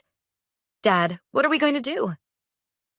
I closed the door on Dad's response, finding Don still waiting on the porch. His kind eyes crinkled with concern. Everything okay in there? No, I said, feeling lighter than I had in years. But it will be. The storm had passed, leaving the air clean and fresh. As Don and I walked to his car, I could hear raised voices from Dad's study. My study, floating through the open window. Let them argue, I thought. Let them feel what it's like to lose everything they took for granted. Just like I had. The moving truck arrived at dawn. I sat in my car across the street, watching Renee supervise the removal of his gaming setup from my old room. Serenity handed me a coffee through the window. You sure you want to move back in? She asked. You could sell the place, start fresh somewhere else. Mom wanted me to have this house, I said, taking a sip. Not to sell it, to live in it. A crash from upstairs made us both jump. Renee's voice carried across the lawn. Careful with that. It's worth more than you make in a month. Your brother's taking it well, Serenity said dryly. Half-brother, I corrected, getting out of the car. And he's lucky I'm giving him a week to move out. We crossed the street just as Dad's Mercedes pulled into the driveway. He got out, looking like he hadn't slept in days. Sela. He straightened his tie. We need to talk. My lawyer said all communication should go through her. Damn it, I'm still your father. Are you? I met his gaze. Because fathers don't steal from their daughters' trust funds. Another crash from upstairs. Renee appeared at the front door, face red with anger. The movers broke my limited edition console. Bill me, I said, brushing past him into the house. The entrance hall smelled of Greta's cleaning products. She'd been stress cleaning all week. This isn't over, Dad called after me. I have connections. I can make things very difficult. Frank. Don's voice cut through the morning air. He stood at the bottom of the driveway, holding a manila envelope. I wouldn't finish that thread if I were you. Dad's face darkened. You knew about this all along. Eleanor made me promise. Don said simply. She knew what you'd do if you found out too soon. Found out what? Renee demanded, stomping down the stairs. What else are you people hiding? Don handed me the envelope. Your mother's final gift. I was supposed to give you this once you'd claimed the house. Inside was a USB drive and a handwritten note. My hands shook as I read Mom's familiar script. For when they try to fight back. Love, Mom. What's on it? Dad's voice had lost its edge, replaced by something close to fear. Let's find out. I headed for the study, my study now, aware of everyone following me. Serenity squeezed my shoulder as I plugged the drive into my laptop. Folders popped up, each meticulously labeled. Financial records, recordings, photos. I clicked on a video file. Mom's face filled the screen, recorded shortly before her death. Hi, sweetheart, she said softly. If you're watching this, you've finally stood up to them. I'm so proud of you. Dad made a choking sound behind me. Frank? Mom's voice continued. If you're there, you should know I've sent copies of everything to my lawyer. Every conversation about Selah's trust fund, every document you forged, every scheme you planned with Greta to push our daughter aside. It's all there. Renee slumped against the doorframe. Dad? What's she talking about? Your father, Mom said, as if answering Renee's question, has been embezzling from his company for years, using Selah's trust fund to cover his tracks. I have proof of all of it. The silence in the room was absolute. I didn't want it to come to this, Mom continued. But I knew you, Frank. Knew you'd try to fight Selah's claim to the house. This is my insurance policy. My guarantee that you'll let our daughter have what's rightfully hers. The video ended. Dad's breathing was ragged. You knew, he whispered. All this time you knew what I was doing. She knew everything, Dawn said from the doorway. She just waited for Selah to be strong enough to handle the truth. Renee pushed away from the wall. So what happens now? Now, I said, ejecting the USB drive. You finish moving out. Dad can decide whether he wants his board of directors to see what's on this drive. You're blackmailing me? Dad's voice cracked. No, I'm giving you a choice. Leave us alone. Me in the house, and this stays between us. Keep fighting, and everyone learns the truth. Greta appeared in the doorway, face pale. Frank, the movers are waiting. Dad looked around the study, at the walls covered in his business awards, the desk where he'd made all his schemes, the life he'd built on lies. Fine, he said finally.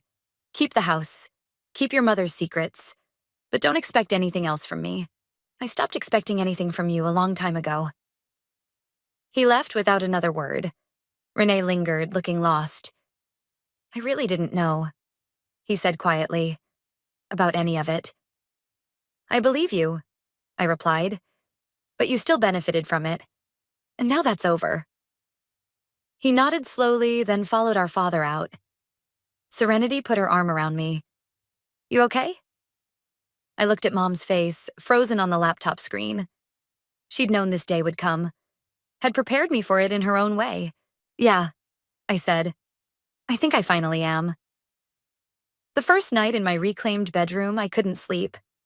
Renee's gaming posters had left ghostly rectangles on the walls, and the air still smelled faintly of his cologne. I was rehanging my old curtains when headlights swept across the driveway. My phone buzzed. Serenity. Turn on the news. Now. I flicked on the TV just as Dad's face filled the screen. The headline made my stomach drop. Local business mogul steps down amid financial investigation. The reporter's voice cut through the quiet room. Sources say Frank stepped down following anonymous tips about irregular financial activities. Another text from Serenity. I swear I didn't leak anything. I know, I typed back, but someone did. My doorbell rang. Through the window, I saw Renee's car in the driveway, his silhouette pacing on the porch. What do you want? I called through the door. They're freezing our accounts, he said, voice cracking. All of them. Dad's gone crazy. He's threatening to leave the country. Please, Selah, I need help. Against my better judgment, I opened the door. Renee looked terrible, unshaven, wearing the same clothes from yesterday. Where's Greta? I asked. Gone. Packed a bag this morning and disappeared. Dad's secretary leaked everything to the board. Something about him harassing her for years. He ran his hands through his hair. Did you do this? No. I stepped aside to let him in. Mom's USB drive is still in my safe. This is something else. Then who? That would be me. Dawn appeared at the bottom of the porch steps. Sorry, Selah. I know you wanted to handle this quietly, but some truths need to come out. Renee spun around. You? Why? Because your father wasn't just stealing from Selah, Dawn said, climbing the steps. He was stealing from everyone, including your mother's cancer treatment fund, Eleanor. My knees went weak. What? The money she set aside for experimental treatments. Frank transferred it all to cover his tracks. That's why she stopped fighting at the end. She couldn't afford to keep going. The world tilted sideways. Renee caught my arm before I could fall. He killed her, I whispered. He actually killed her. Not directly, Dawn said gently. But he took away her choices. I couldn't let that stand. Not after watching you fight so hard for justice. Renee's phone buzzed repeatedly. Notifications flooding in. Dad's being arrested, he read, voice hollow. They're at his office right now. I sank onto the porch swing, Mom's favorite spot. What happens now? Now, Dawn said. The truth comes out. All of it. The embezzlement, the harassment, everything. Your mother kept records of it all, not just what affected you directly. Why didn't you tell me? I asked. Because you needed to fight your own battle first. Prove to yourself that you could stand up to them. Eleanor was very clear about that. Renee slumped against the porch railing. I have nothing left. No money, no home. You have an apartment, I said quietly. And a job if you want it. The coffee shop where I worked through college is hiring. He looked up, surprised. Why would you help me? Because Mom would have wanted me to. She knew you were as much a victim of Dad's manipulation as I was, just in a different way. Don cleared his throat. There's something else you both should know. Eleanor left a second will with my firm, a private one, dealing with her personal assets. He pulled an envelope from his jacket. She split everything between you, equally. Said her children deserved a fresh start once the truth came out. Renee's phone buzzed again. He looked at it and laughed bitterly. Dad's asking for bail money, as if I have any left to give. Let him ask, I said. We're not his ATM anymore. The morning sun crept over the horizon, painting the porch in soft gold. Mom used to say sunrise was nature's way of giving us second chances. I should go, Renee said, standing up. Pack what's left of my stuff before they freeze everything. The guest room's empty, I heard myself say. If you need a place to stay, just until you get back on your feet. He stared at me. After everything? Fresh start, remember? That's what Mom wanted. Don smiled, heading back to his car. Eleanor would be proud of you both. Remember that.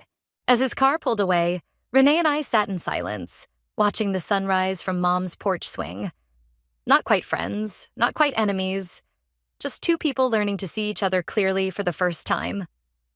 My phone buzzed, a news alert about Dad's arrest. I turned it off without reading it. Some truths could wait until tomorrow.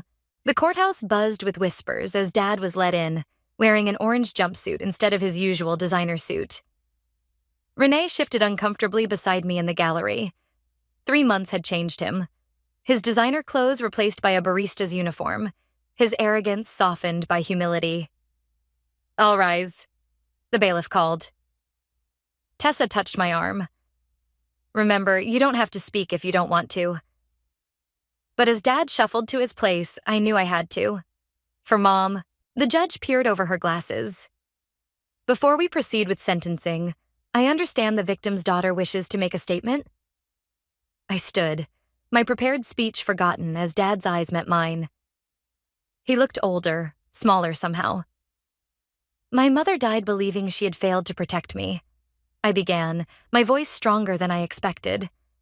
She spent her last months documenting every betrayal, every manipulation, every dollar you stole instead of focusing on her treatment. Dad's lawyer shifted in his seat, but Dad just stared at his hands. You didn't just steal money, I continued. You stole her peace. You stole her chance to fight for her life. And you stole years of relationship between me and my brother because you needed to keep us divided to maintain your control. Renee made a small sound beside me. I hadn't called him my brother since we were kids. The money you took from her treatment fund? I pulled out Mom's last photo, thin and tired but smiling.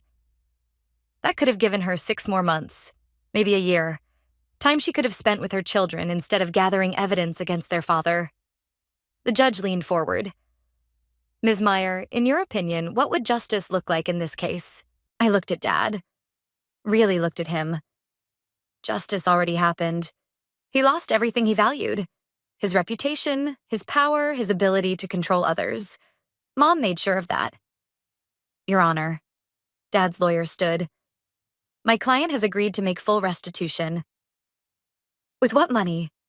Renee interrupted from beside me. The money you stole from Mom's cancer fund? From Sella's trust? From my college fund that was supposed to be shared? The judge banged her gavel, Mr. Meyer, control yourself or leave my courtroom. Sorry, Your Honor. Renee sat back, but his words hung in the air. Dad finally spoke, his voice raspy. I want to make amends. No, I cut in. You want to make deals, just like always.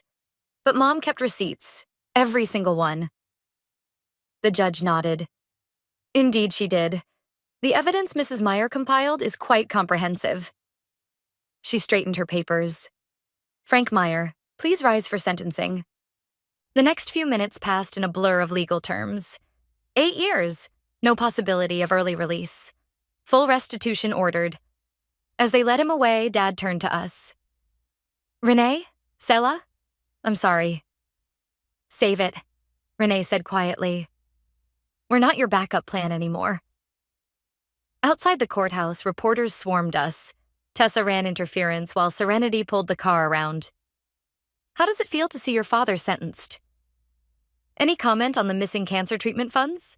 Renee, what about your mother's disappearance? We pushed through them to the waiting car. As we pulled away, I saw Don standing on the courthouse steps, giving a statement to the press. He's good at handling them, Renee said, loosening his tie. Been doing it since everything broke. Mom chose her allies well, I replied. Yeah. He stared out the window. Listen, about the guest room. I found an apartment, moving out next week. You don't have to. I do. He turned to face me.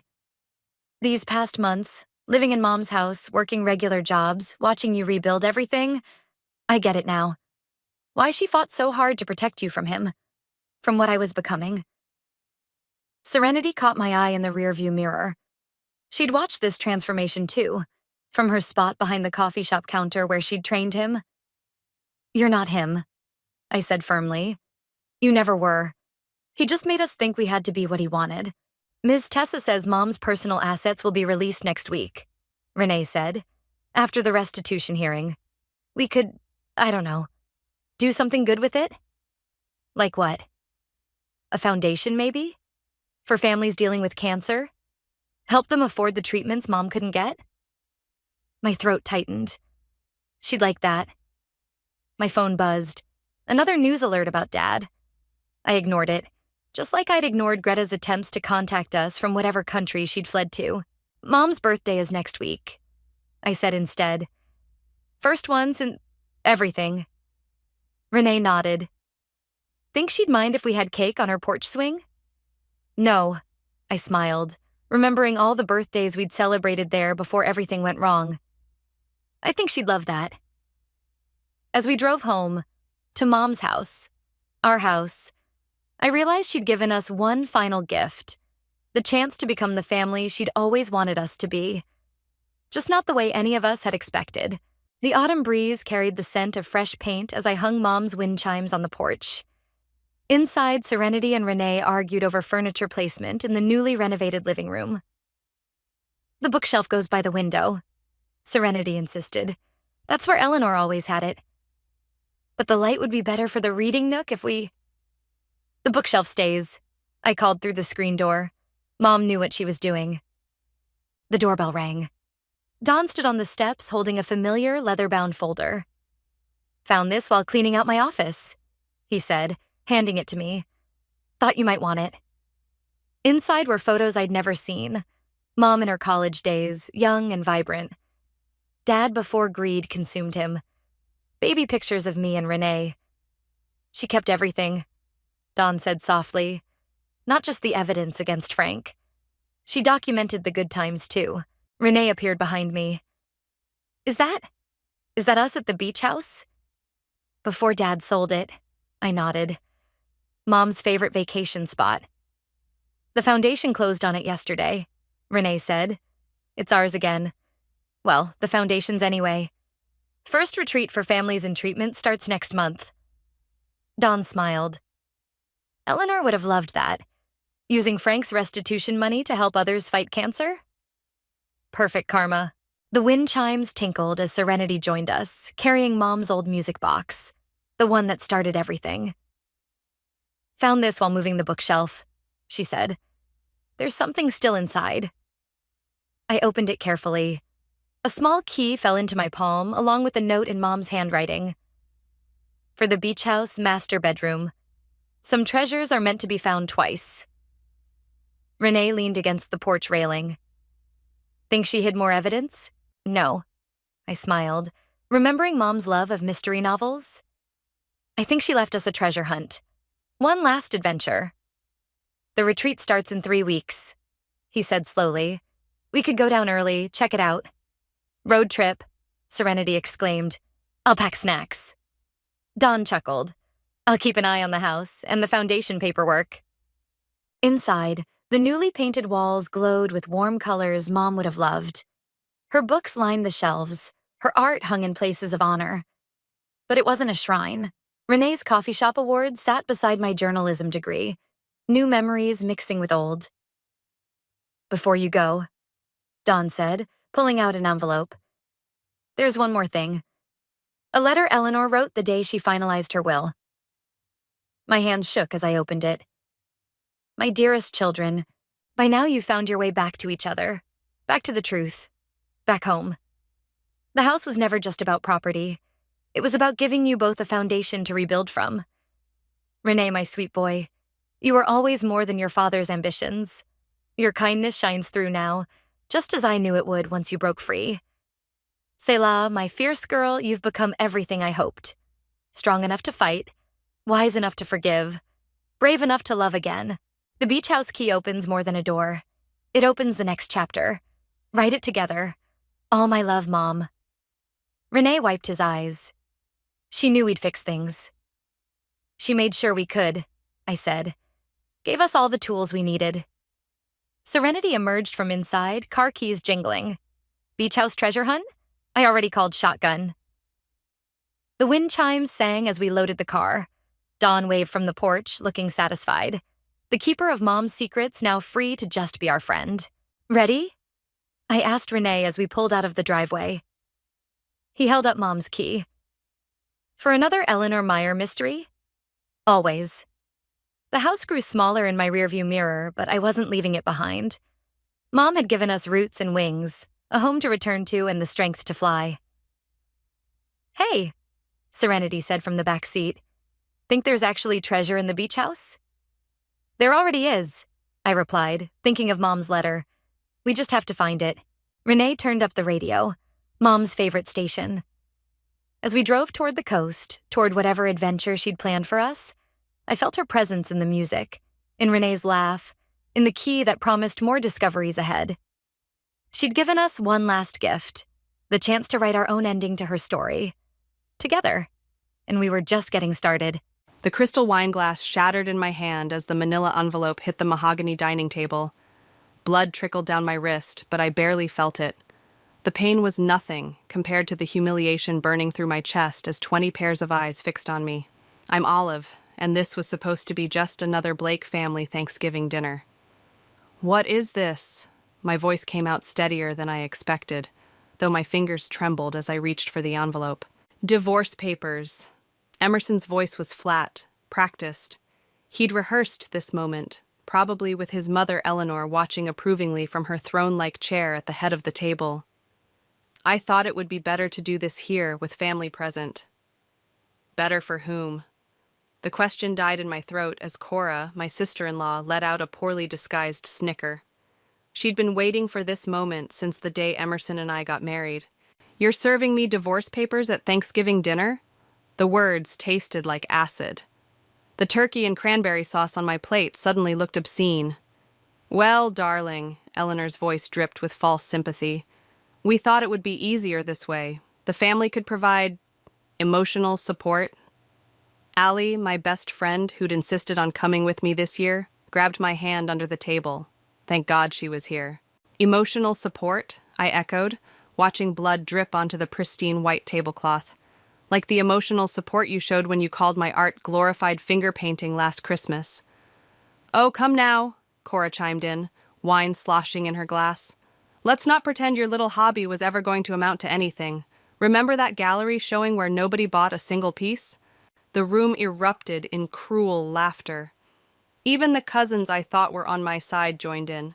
I looked at Emerson, searching for any trace of the man who'd once defended my passion for art, who'd helped me set up my studio in the guest house of this very estate. He wouldn't meet my eyes. I think what everyone's trying to say, Eleanor continued, dabbing her mouth with a napkin, is that it's time to face reality. You're not cut out for this family, Olive. We need someone more substantial. My hand brushed against my purse, where a folded document had been sitting for months. The deed to this very house, the Blake family estate, transferred to my name in a moment of drunken generosity by Emerson on our 5th anniversary. He'd forgotten about it by morning, but I'd quietly filed the paperwork. You're right, Eleanor. I stood up slowly, letting the blood drip freely onto her precious tablecloth. I'm not cut out for this family. I'm better than it. Excuse me? Emerson finally looked at me, his face flushing red. Allie, would you mind driving me to the emergency room? I seem to have cut myself. I turned to the stunned faces around the table. Oh, and Eleanor? You might want to get the tablecloth cleaned quickly. Bloodstains are such a nightmare to remove, almost as difficult as eviction notices. Eviction notices? Eleanor's fork clattered against her plate. What are you talking about? I smiled, feeling a strange calm settle over me. Happy Thanksgiving, everyone. Enjoy the turkey. It might be your last meal in this dining room. The silence that followed me out was deafening. As Allie helped me to her car, I heard the chaos erupting behind us. Raised voices, slamming doors, Emerson calling my name. Holy shit, Allie whispered as we pulled away from the estate. Are you okay? I watched the mansion shrink in the side mirror, its windows glowing warm and inviting. A facade, just like everything else about the Blakes. No, I answered honestly. But I will be. What did you mean about eviction notices? I pulled out the deed with my good hand, careful not to get blood on it. Remember when Emerson got drunk last year and started talking about how this house should belong to someone who actually appreciates its history? Allie's eyes widened as she glanced at the document. No way. Yes way. He signed over the deed that night. I've been sitting on it, wondering if I should tell him. I looked down at my bleeding hand. I guess now I know what to do with it. What are you thinking? The first genuine smile of the evening spread across my face. I'm thinking this place would make an excellent art gallery. After all, Eleanor always said this house needed more culture. As we drove toward the hospital, I felt something shift inside me. The humiliation was still there, but it was being replaced by something else. Determination. They wanted to break me? Fine. But they'd forgotten one crucial detail. Sometimes the best art comes from broken things. 7 stitches, I announced, holding up my bandaged hand as I walked into Allie's apartment. The doctor said I'm lucky I didn't sever any tendons. Lucky isn't exactly the word I'd use for anything that happened today. Allie handed me a glass of wine, in a plastic cup this time. Your phone's been blowing up, by the way. 23 missed calls from Emerson. I sank into her plush couch, exhausted. Let him sweat. So, are we going to talk about the nuclear bomb you're sitting on? Allie curled up in her armchair, tucking her feet under her. That deed is serious business, Olive. I know. I took a long sip of wine. I already called Riley. The lawyer? When? From the hospital. She's coming over first thing tomorrow morning. I pulled out my phone and finally looked at the messages. Oh, this is Rich. Listen to what Cora just sent. How dare you embarrass our family like this? After everything we've done for you? Allie snorted.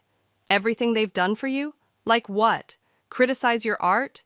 Exclude you from family photos? Make snide comments about your clothes? The memories flooded back unbidden. Remember last summer's garden party? When Eleanor told all her friends I was the cleaning lady because she was embarrassed to introduce me as her daughter-in-law? God, yes. And Emerson just stood there pretending not to hear. He always just stood there. My voice cracked slightly. 5 years of marriage, and he never once truly stood up for me. The doorbell rang, making us both jump. Allie peeked through the peephole and cursed. It's Emerson. Olive! His voice carried through the door. I know you're in there. We need to talk. I shook my head at Allie, who called out, She doesn't want to see you, Emerson. Go home. This is ridiculous. Something thudded against the door, probably his fist. You can't just threaten my family's home. That deed was a mistake, and you know it. I walked to the door, my heart pounding. A mistake? Like serving me divorce papers at Thanksgiving dinner was a mistake? That's different. I was trying to... To what? Humiliate me? Congratulations, mission accomplished. I pressed my bandaged hand against the door. But you know what's funny? While you were all laughing at my failed art career, I was quietly building something else. Something you didn't notice because you were too busy being ashamed of me. What are you talking about? My paintings might not sell, Emerson, but my art restoration business is doing just fine. I've been saving every penny, waiting for the right opportunity. I smiled, though he couldn't see it. Guess what? You just handed it to me. The silence on the other side of the door was deafening. Go home, I said finally. Talk to your lawyer. I'll be talking to mine. His footsteps retreated slowly, and I slumped against the wall. Art restoration business? Allie raised an eyebrow. Since when? Remember Francisco, my old art professor? I pulled out my phone and showed her my business website. He's been mentoring me for the past year. Turns out rich people will pay a fortune to have their family heirlooms restored. I've been working out of his studio. Allie scrolled through the site, her eyes widening. These are incredible. Why didn't you tell anyone? Because they never asked. I took my phone back. They were so convinced I was a failure, they never bothered to look closer. Even Emerson stopped asking about my hobby months ago. My phone buzzed with a text from Riley. Got your message. Reviewed the deed. It's ironclad. Meeting tomorrow at 9 a.m. to discuss options. Allie read the message over my shoulder. What exactly are you planning? I walked to the window, looking out at the city lights. That house has been a symbol of everything I'm not supposed to be. Everything the Blakes said I could never achieve.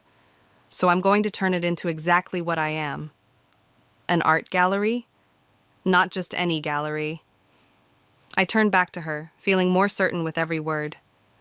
A restoration studio and gallery, a place where broken things become beautiful again, where the past gets a second chance to shine. They're going to fight you on this, Allie warned. Let them. I held up my bandaged hand.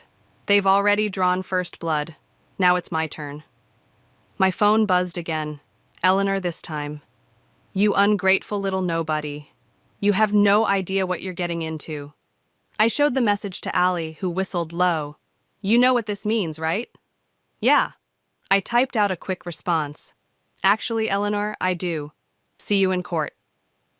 Then I blocked her number, and for the first time since that envelope hit the table, I felt truly free. Francisco's studio smelled like linseed oil and possibility. Morning light streamed through the tall windows, illuminating dust motes that danced around his latest restoration project, a Baroque frame that had seen better centuries. So, he said, setting down his tools, you finally told them to go to hell. Not in those exact words. I traced my fingers along the frame's intricate carvings, but close enough. Good. Francisco pulled up 2 stools. Now, tell me about this gallery idea of yours. I'd spent the morning with Riley, going over legal strategies. Now I needed something different, artistic vision. I pulled out my tablet and showed Francisco the floor plans of the Blake estate. The main hall could be the primary gallery space, I explained, zooming in. Those windows face north, perfect lighting. And look at these side rooms. Stop. Francisco held up a paint-stained hand. You're thinking too small. What do you mean? You're planning a gallery, yes? But what are you going to fill it with? He gestured around his studio. These restoration projects we do, they're not just about fixing broken art. They're about bringing stories back to life. Understanding dawned. You think I should showcase the restoration process itself? Exactly. His eyes lit up. Imagine, one wing shows the before pieces, damaged, forgotten works. Another shows the restoration in progress. And the main gallery? That's where you display the finished pieces in all their glory. Like a metaphor, I whispered. breaking something down to build it back stronger. Now you're thinking like an artist. Francisco walked to a cabinet and pulled out a dusty canvas. Remember this? My throat tightened. It was my first attempted restoration, a landscape I'd nearly ruined before Francisco taught me the proper techniques. You were so afraid of making mistakes, he continued. But look at it now. The painting gleamed in the morning light, its colors more vibrant than the original artist had ever achieved. That's what I want, I said suddenly. I want to show people that broken things don't have to stay broken. That sometimes the restoration is more beautiful than the original. Francisco's phone buzzed. He glanced at it and frowned. Speaking of the Blakes, Eleanor's been calling me all morning. What? Why? Trying to convince me to talk you out of this. He chuckled. She offered to commission 3 pieces. What did you tell her? I told her I don't work with people who mock my best student. He squeezed my shoulder. Now, let's talk about your opening exhibition. My phone rang, Emerson's number. I declined the call. He's persistent, Francisco observed. He's desperate. The family lawyer probably told them how solid the deed is. I pulled out my sketchbook. But enough about them. I want to show you some ideas. Francisco stopped me again. Before you do, I have something for you. He disappeared into his storage room and returned with a large, covered canvas. I've been saving this for the right moment. He pulled off the sheet, and I gasped. It was one of my paintings from 2 years ago, a self-portrait I'd abandoned after Cora called it amateurish at a family dinner. You kept it? I restored it, he corrected. Added some touches here and there. Look closely. I stepped forward. The woman in the painting, me, stood in a shaft of light, her face half in shadow. But Francisco had added something, a subtle crown of gold leaf in her hair, barely visible except when the light hit it just right. You always had a queen inside you, he said softly. You just needed the right light to see it. Tears pricked my eyes. This has to be in the opening exhibition.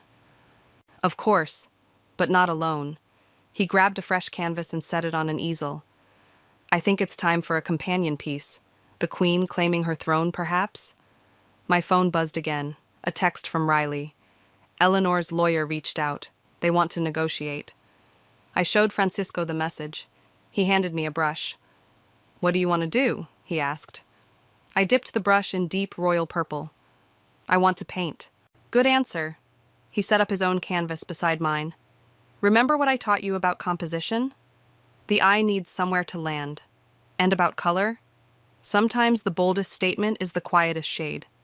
And about revenge? I paused, brush hovering over canvas. You never taught me about revenge. Yes, I did. He smiled. Every time we restored a painting that someone had given up on, every time we proved them wrong with beauty instead of anger. I looked at the blank canvas, then at my bandaged hand, then at the text from Riley. Finally, I looked at Francisco. Teach me more, I said. And as the morning light filled the studio, we began to paint my revenge. Not in blacks and reds, but in colors that would make even Eleanor Blake wish she'd seen my worth sooner. The cafe was exactly halfway between my apartment and the Blake estate, neutral territory. Emerson sat at a corner table, his usual crisp appearance slightly rumpled. 3 days of stubble shadowed his jaw, and his tie hung loose around his neck. You look terrible, I said, sliding into the seat across from him. Olive. He straightened up. Thank you for coming. You said it was important. I kept my bandaged hand visible on the table between us. A reminder. The waitress approached, but Emerson waved her away. I need you to stop this madness. Mother is beside herself. The house has been in our family for generations. Interesting. I tilted my head. Is that what you told yourself when you planned to serve me divorce papers at Thanksgiving dinner? Mother would approve of this? He had the grace to look uncomfortable. That was poorly handled. Poorly handled? I laughed, drawing looks from nearby tables. You humiliated me in front of your entire family. They laughed, Emerson. They laughed while I bled. I never meant what? For me to fight back? For me to be anything more than the disappointing artist wife you could never quite bring yourself to defend? He reached across the table for my hand. I pulled back. I have an offer, he said, switching tactics. The family is willing to buy the house from you. Name your price. Of course, everything was always about money with the Blakes. Not interested. Be reasonable, Olive. What are you going to do with a house that size? Turn it into some sort of... He waved his hand dismissively. Art space? Actually, yes. I pulled out my tablet and showed him Francisco's preliminary designs. The main hall will be the gallery. The east wing will house the restoration studio. The west wing will be... Stop! Emerson pinched the bridge of his nose. This is ridiculous. You can't just... Can't what? Succeed? Make something of myself? I leaned forward. Or is it that you can't stand the thought of me turning your precious family estate into something that actually matters? Mother will never allow this. Mother doesn't have a choice. I stood up. Neither do you. He grabbed my wrist. Wait, please. There's something else. I sat back down, curious despite myself. Cora's pregnant, he said quietly. She and her husband were supposed to move into the estate next month. It's tradition. The next generation always raises their children there. The news hit like a physical blow. Cora, who'd made my life hell for 5 years, was going to have everything she'd ever wanted. That's not my problem. Olive, please, if not for me, then for who? The family that never accepted me? The sister-in-law who mocked every piece of art I ever created? I pulled my wrist free. You know what tradition I'm starting? Being the first person in that house who actually creates something instead of just inheriting it. His face hardened. You're making a mistake. No, Emerson. I made a mistake 5 years ago when I married you. I stood again. Tell Cora congratulations. I'm sure she'll raise her child to be just as kind and accepting as the rest of you. This isn't over, he called after me as I walked away. Actually, it is. I turned back one last time. Oh, and you might want to warn your mother. The contractors start next week. I'd hate for all that construction noise to disturb her afternoon tea. Outside, I called Allie. How'd it go? She asked. About as well as expected. I started walking, needing to move. Did you know Cora's pregnant? What? No way. Yeah, apparently I'm destroying some grand family tradition by not letting them raise the next generation of entitled Blakes in that house. So what are you going to do? I stopped at a red light, watching people rush past. I'm going to create something beautiful in that house. Something that lasts.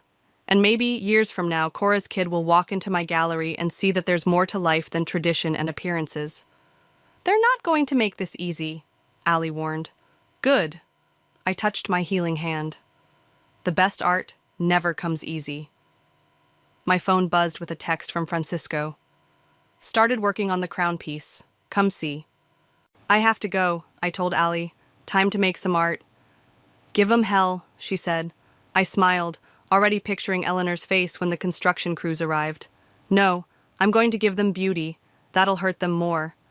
The light turned green, and I crossed the street, leaving the cafe and Emerson's desperate pleas behind. Ahead of me lay Francisco's studio, and beyond that, a future I was finally ready to paint for myself. The sound of power tools echoed through the Blake estate as workers transformed the space. I stood in what used to be Eleanor's precious formal dining room, now stripped bare except for my easel and canvases. The lighting system will be installed by Friday, the contractor said, checking his tablet. And the gallery rails are ready to go up as soon as we finish prepping the walls. Perfect. I stepped over cables and drop cloths to examine the north wall. And the security system? State of the art. Nobody's getting in here without your say-so. A commotion outside drew our attention. Through the window, I saw Eleanor standing at the front gate, gesturing wildly at the security guard. Speaking of which, I sighed. Excuse me a moment. I walked out to find Eleanor in full battle mode, designer handbag clutched like a weapon. This is outrageous, she shrieked. That rent-a-cop won't let me into my own home. Not your home anymore, I reminded her. And his name is Marcus. He's former military and deserves respect. You, she sputtered, face reddening. You're destroying everything. Do you have any idea what you're doing to this family? Actually, I do. I gestured to the dumpster filled with her precious Victorian wallpaper.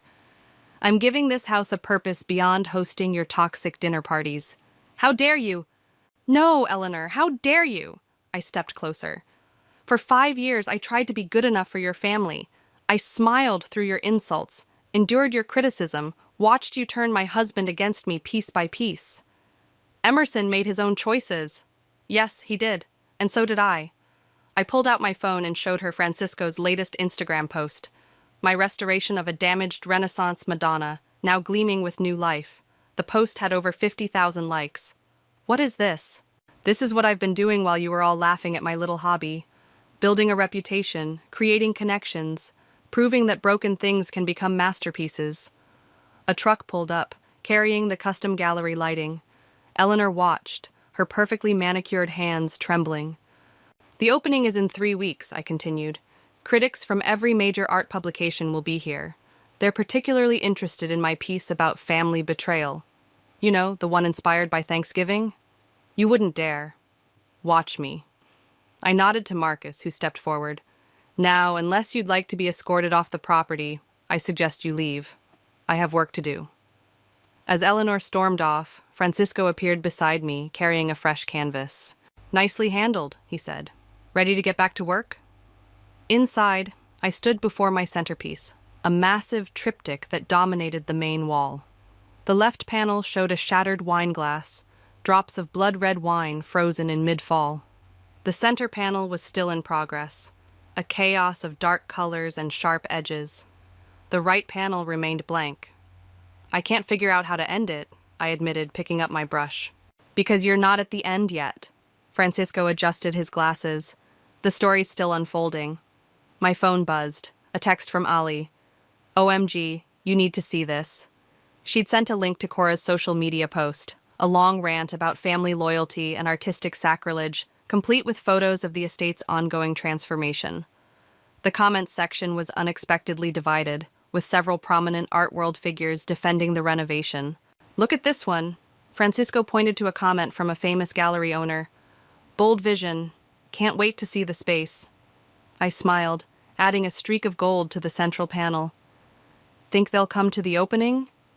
They already RSVP'd, along with half the city's art scene. He squeezed my shoulder. Your revenge is going viral, my dear.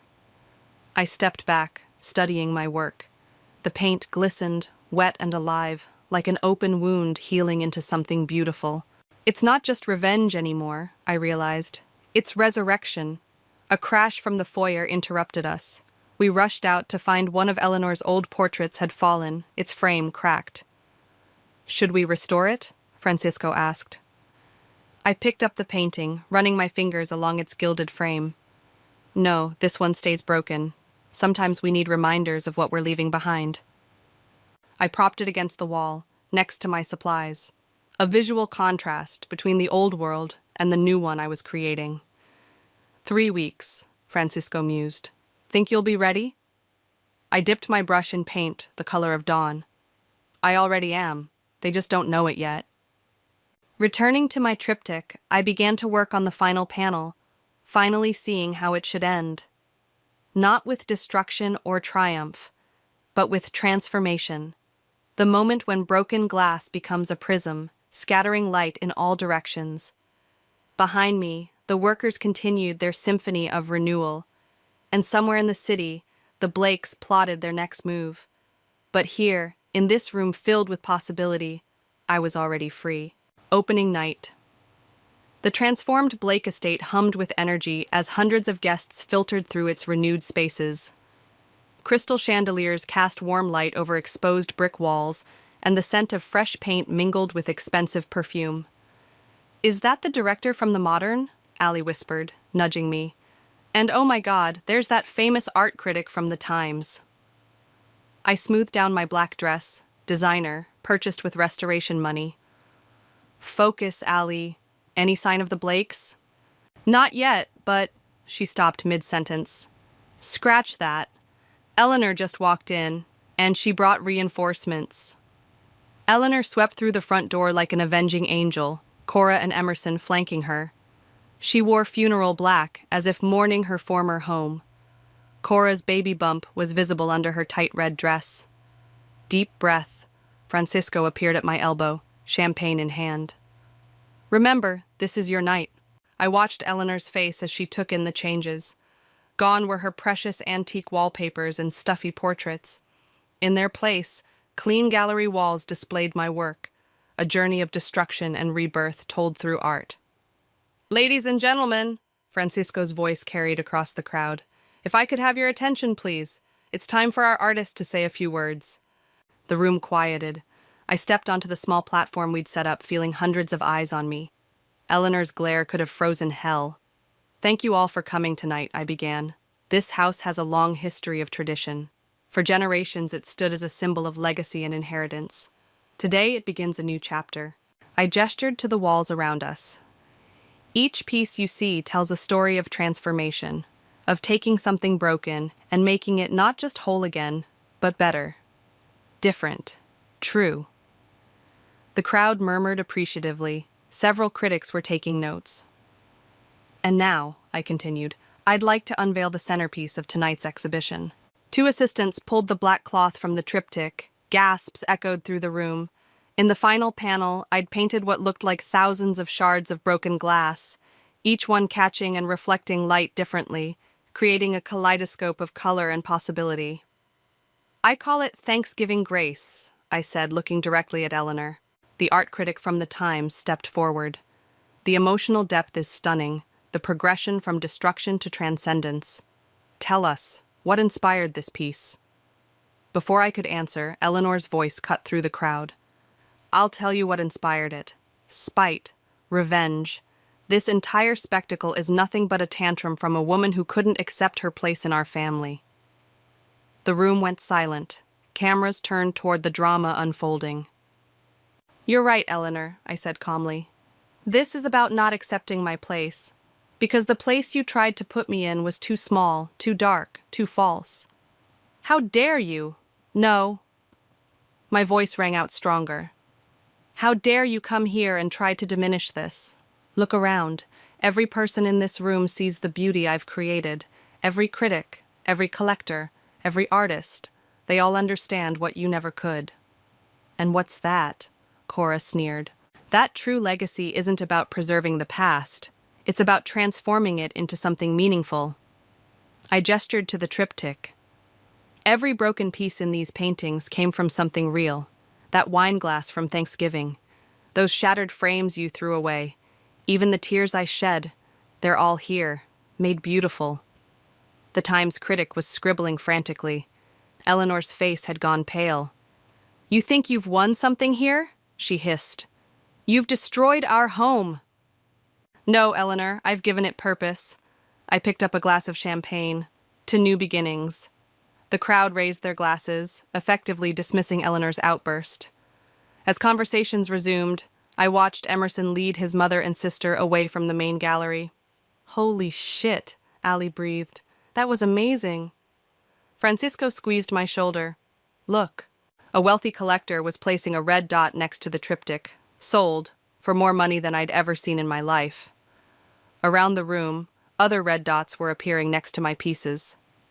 "Olive?" A quiet voice behind me. I turned to find Emerson. "The divorce papers are on your lawyer's desk," I said before he could speak. "Signed." "I know, He looked around the transformed space. "I never knew you could do all this." "You never looked." I turned away from him, toward a group of admirers waiting to speak with me. "Goodbye, Emerson." As I moved through my gallery, my space, my creation, I felt lighter with each step. The Blakes had tried to break me, but they'd only succeeded in helping me create something extraordinary. The Times critic caught my eye and raised his glass. Behind him, through the window, I could see Eleanor's car pulling away into the night. Let her go, I thought. The house had a new story now, and this one, finally, was mine to tell. "Have you seen this?" Allie burst into my studio, waving her tablet. "The Times review just dropped." I set down my restoration tools, carefully stepping away from the 18th century landscape I'd been working on. 1 week after the opening, and the buzz hadn't died down. "Read it to me," I said, wiping my hands on my apron. "In a stunning debut, Artist and restoration expert Olive transforms family drama into transcendent art. The converted Blake estate now stands as a testament to rebirth, both architectural and personal. Allie looked up, grinning. It goes on like that for 3 paragraphs. My phone buzzed. Riley calling. Hold that thought. Turn on the news, Riley said without preamble. Channel 7. I grabbed the remote for the small TV I kept in the studio for background noise. The headline made my stomach drop. Prominent family faces financial scandal. Sources reveal that the Blake Investment Group has been under federal investigation for months, the reporter was saying. Eleanor Blake and her son Emerson are accused of mismanaging client funds. Oh my God. Allie's hand flew to her mouth. That's not all, Riley said through the phone. They've been using the estate as collateral for loans. If you hadn't gotten that deed when you did, the implications hit me like a physical blow. They would have lost the house anyway. Exactly. And any art or artifacts inside would have been seized as assets? On screen, footage showed Eleanor being escorted from her office building, head down, ignoring reporters' questions. Emerson was nowhere in sight. Where's Emerson? I asked Riley. Word is he's cooperating with investigators. Turned on his mother to save himself. Of course he had. Emerson had always been good at saving himself. My other line beeped, Cora's number. After a moment's hesitation, I switched calls. What do you want, Cora? Please. Her voice was thick with tears. I need your help. Why would I help you? Because I'm about to lose everything. She broke down, sobbing. The baby. I don't have anywhere to go. Francisco walked in, took one look at my face and mouthed, What's wrong? I held up a finger. Cora, I know I was horrible to you, she cut in. I was jealous. You had real talent, real passion, and I just had family money. Money that turned out to be stolen. I closed my eyes, remembering all the times she'd mocked my art, my dreams, my very existence in her perfect world. The guest house, I said finally. It's small, but it's clean. You can stay there until you figure things out. Silence on the line, then quietly, Why would you do this? Because I'm not you. I looked at my triptych hanging on the studio wall.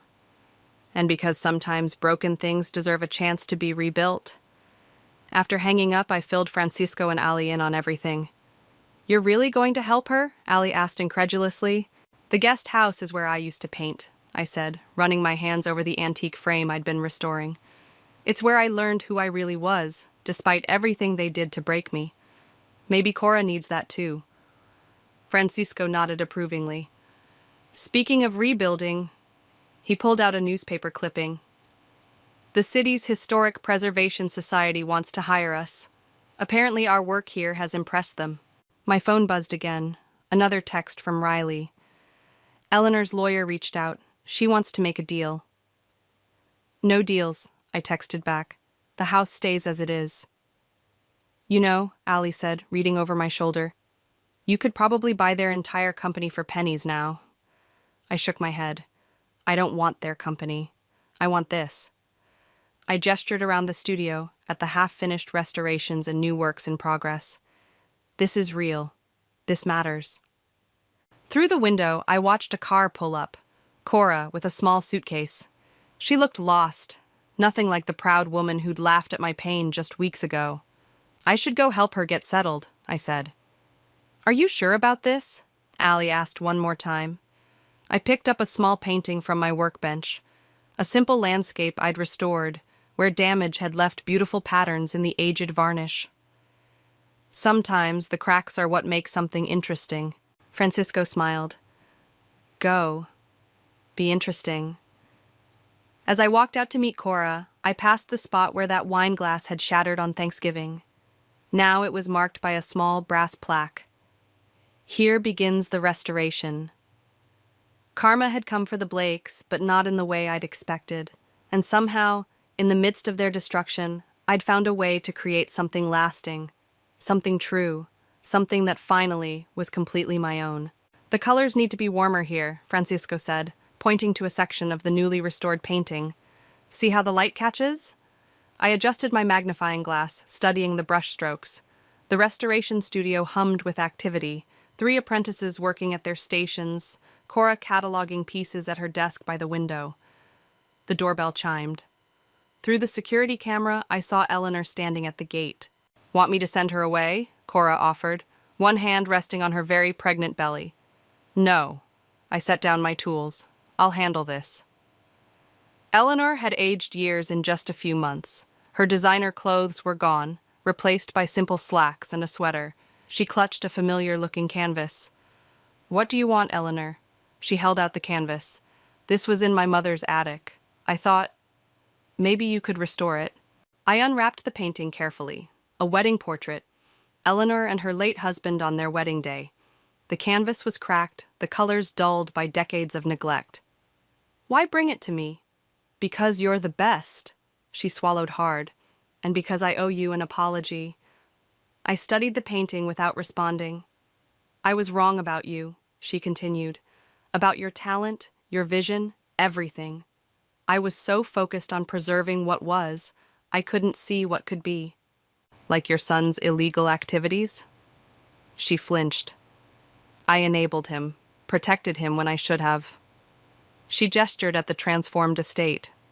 You did what I never could. You made something new. Inside, I could see Cora watching us, her face unreadable. The restoration will take time, I said finally, and it won't be cheap. I understand. I can pay. No, I met her eyes. You'll work for it. We need someone to manage the gallery's administrative side. Cora's going on maternity leave soon.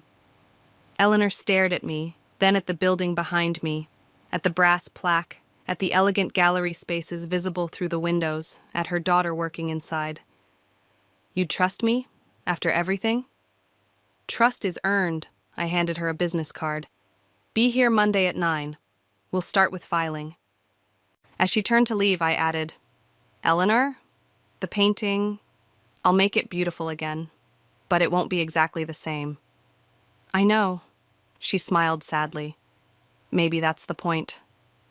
Back inside, Cora was waiting. You're really hiring her? Everyone deserves a chance to restore what's broken. I set the wedding portrait on my workbench. Even Eleanor. Even Emerson? He made his choices. I picked up my tools again. This is about making new choices. Francisco appeared with fresh coffee. Speaking of choices, the Historic Society called again. They want us to handle the restoration of the old theater downtown. Take it, I said. But first, help me with this. Together, we examined Eleanor's wedding portrait, pointing out areas that needed attention, discussing techniques. Through the window, I could see Eleanor still standing at the gate, looking up at the house she'd lost, and maybe finally seeing it for what it had become. My phone buzzed, a text from Emerson. I'm sorry for everything. I deleted it without responding. Some things weren't meant to be restored. Look at this detail, Francisco said, pointing to a tiny flower in the portrait's background. Almost invisible now, but once we bring it back, it'll change the whole composition, I finished. Exactly. He squeezed my shoulder. Just like you did. The afternoon light streamed through the windows, catching the gold leaf in my triptych, making it shimmer. Below it, new students worked on their own restorations, learning to see beauty in broken things. Cora waddled over with paperwork. The gallery bookings are full through next season, and that critic from the Times wants to do a follow-up piece. Tell him yes, I said, carefully beginning the cleaning process on Eleanor's portrait. But make sure he mentions our restoration school. That's the future. As I worked, I could feel the painting's history under my fingers. Decades of joy and pain, pride and loss, all waiting to be transformed, not erased, but renewed, made stronger by its scars, just like me. Ready to begin? Francisco asked, preparing his tools. I looked around my studio, at my students learning their craft, at Cora finding her place, at the space I'd created from the ashes of betrayal, at the legacy I was building, piece by restored piece. Yes, I said, dipping my brush in solvent. I'm ready. And as I began to work, bringing light back to Eleanor's forgotten memories, I realized that this moment, this place, this purpose, was the revenge I'd really wanted all along. Not destruction, but creation. Not endings, but beginnings. Not broken, but beautifully restored. The phone vibrated against my desk for the 5th time in 10 minutes. Dad's name flashed across the screen again, and my stomach twisted into that familiar knot. I let it ring, just like the previous 4 calls, knowing exactly what he wanted. My name is Willow, and I've spent the last decade being my family's personal ATM. Just answer it, Jessica said from across our shared office space, not bothering to look up from her computer. He'll keep calling until you do. I sighed and picked up on the 6th ring. Hi, Dad. Finally. Why haven't you been answering? I've been trying to reach you all morning. His voice carried that fake cheerfulness that always preceded a request for money. I'm at work, Dad, like most people at 11 on a Tuesday. Well, this is important. Remember that Mercedes I showed you last weekend? The dealer called. They're willing to drop the price by $5,000. It's a steal, honey. I just need you to co-sign the loan. My chest tightened. Dad, we talked about this. I'm not co-signing for a luxury car. But sweetie, you know how much I need a reliable vehicle. My old Civic is falling apart. Your Civic is only 3 years old, I reminded him. The one I helped you buy, remember? The fake cheerfulness vanished. I don't understand why you're being so difficult about this. After everything I've done for you.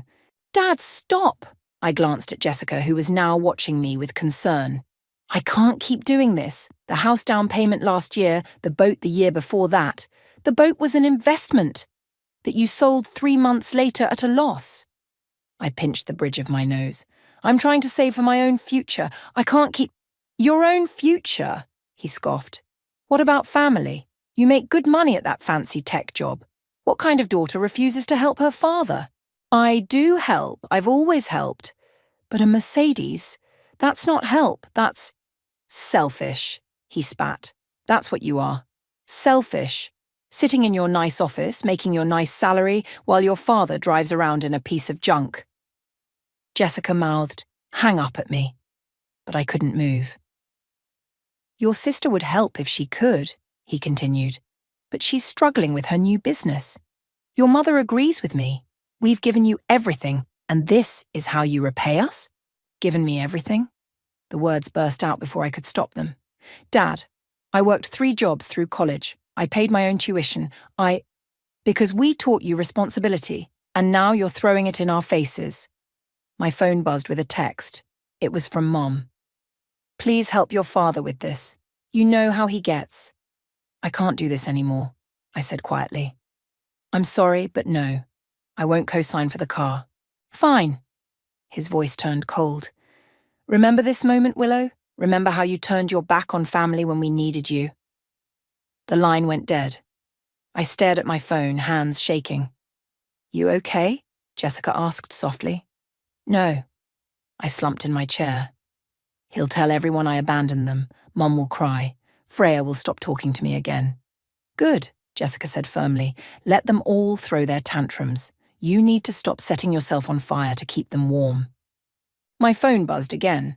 A text from Freya. Way to make Dad upset. Again. Thanks a lot. They're already starting, I muttered, showing Jessica the message. Block them all, she suggested. Just for today. Give yourself some peace. I shook my head. They'll show up at my apartment if I do that. They always do. Then let them come. I'll be there with wine and pepper spray. That made me laugh, but it came out sounding more like a sob. I don't understand how they can't see it. The constant demands, the guilt trips, the manipulation. Am I crazy for thinking this isn't normal? You're not crazy, Jessica assured me. They're taking advantage of you because you let them, because you care. But caring shouldn't bankrupt you, emotionally or financially. My phone lit up with another call from Dad. I declined it, feeling simultaneously guilty and relieved. You know what the worst part is? I said, staring at the screen. Part of me still wants to give in. Just to keep the peace. Just to make it all stop. That's exactly why you can't, Jessica replied. Because it won't stop. It never stops with people like your dad. Give him the Mercedes today, he'll want a yacht tomorrow.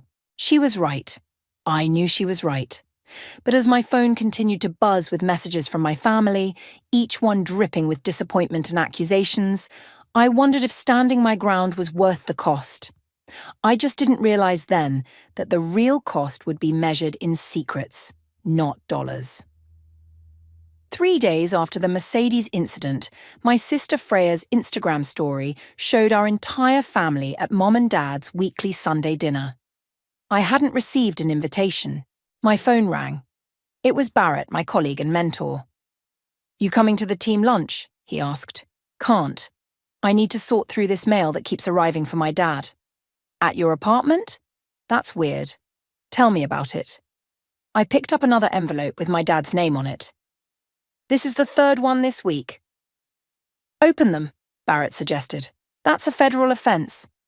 So is using someone else's address to hide from creditors. Before I could respond, my doorbell rang.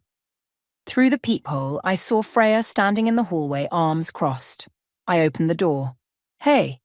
She brushed past me into the apartment. "Why are you doing this to Dad?" "Doing what? Refusing to buy him a luxury car I can't afford?" "He's been crying, Willow.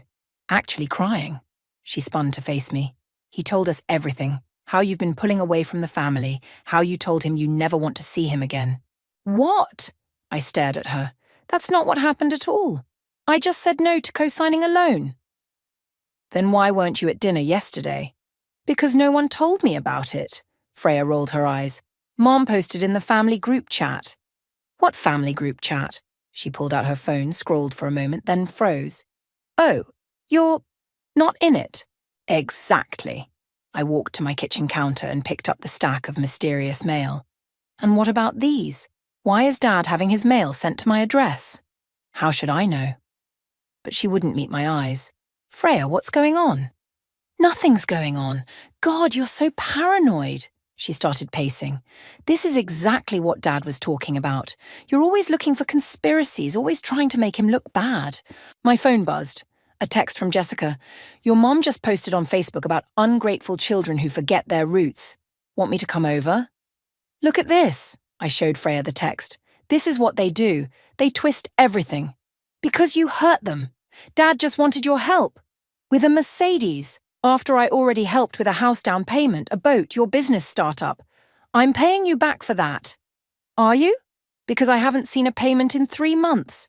She flinched. "Business is slow right now, you know that."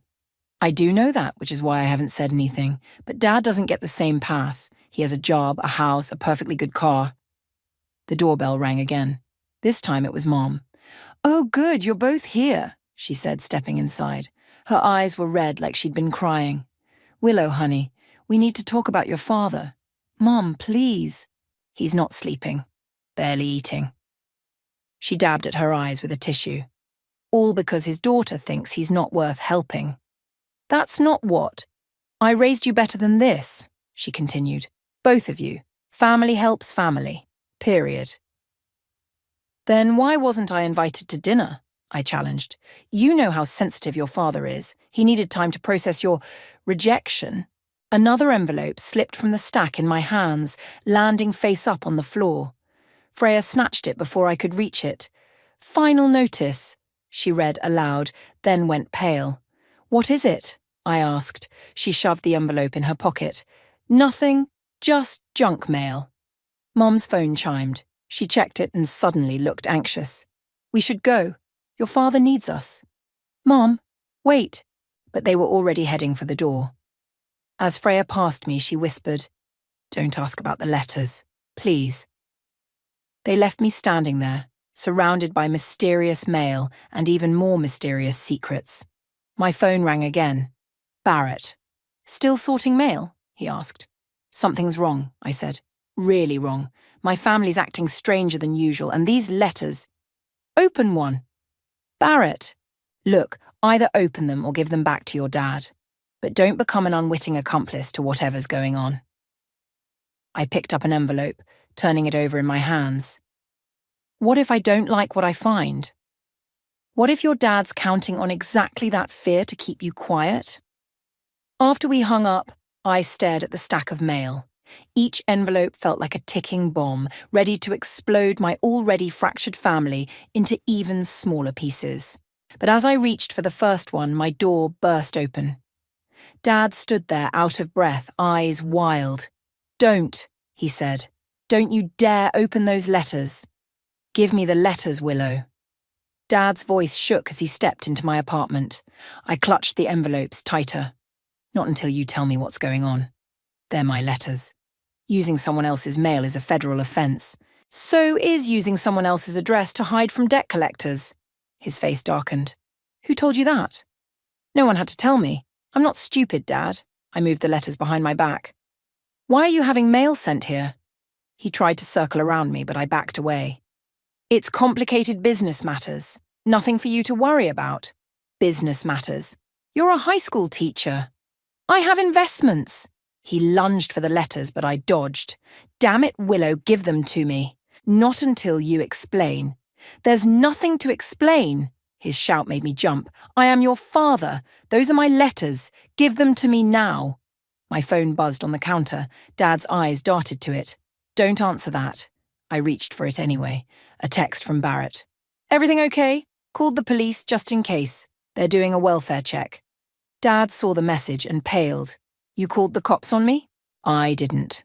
But my friend did because he heard how scared I sounded on the phone earlier. "Scared? Of your own father?" He laughed, but it sounded hollow. "What kind of daughter are you?"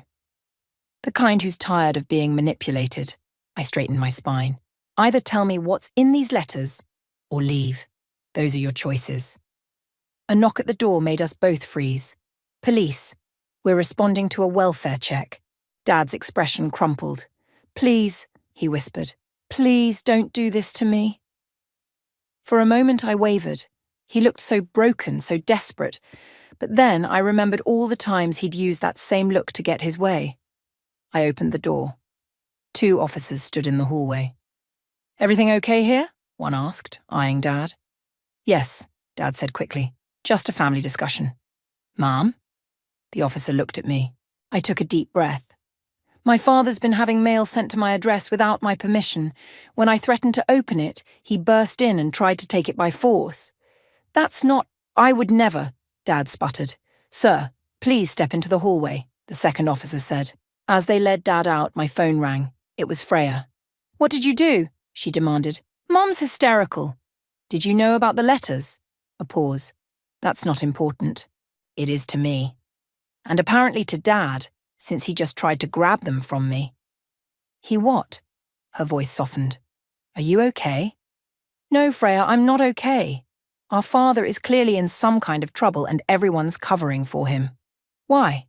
She was quiet for so long I thought she'd hung up. "Check the return addresses," she finally said. "But don't tell Dad I told you." I looked at the envelopes. They were from different collection agencies, a law firm, and something called Maritime Investment Solutions. "Freya, what did he do?"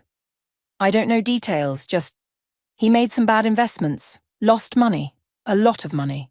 "Whose money?" Another long pause. "Remember Aunt Claire's inheritance? The one she left for our college funds?" My stomach dropped. "He didn't. He said he could triple it. Make enough for both our educations plus extra." She sounded close to tears. "That's why I never went to college. There was nothing left." The officers came back inside. "Mom, your father's agreed to leave. Do you want to press charges?" I shook my head, still processing Freya's revelation. After they left, I sat on my couch, spreading the letters across my coffee table. My phone kept buzzing. Mom, Dad, unknown numbers. I ignored them all. Barrett called next. "Just checked on you, saw the police leaving, you okay?" "He stole our college fund," I said numbly. "That's why Freya never went to school. That's why I had to work 3 jobs. He lost it all and never told us." "Open the letters, Willow." "I'm scared." "You should be. But not of what's in those letters. Be scared of what happens if you keep letting him hide his secrets." I picked up the first envelope, the one from the law firm. "Barrett?" "Yeah." "Will you stay on the phone while I read them?" "Of course." My hands trembled as I tore open the envelope. As I read the first few lines, my breath caught. Oh God, I whispered. What is it? It's worse than we thought. So much worse. The letter detailed a lawsuit not just about lost investments, but about fraud. And Dad's name wasn't the only one listed as a defendant. Mine was too. He forged my signature, I told Jessica and Barrett over coffee the next morning. Multiple times. On investment documents, loan applications, everything. That's prison time, Jessica said, gripping her mug. You're pressing charges, right? Before I could answer, a man in a crisp suit approached our table. Willow? I nodded cautiously. I'm Zane Wallace. We need to talk about your father's debts. I'm not involved in my father's finances. He placed a folder on the table.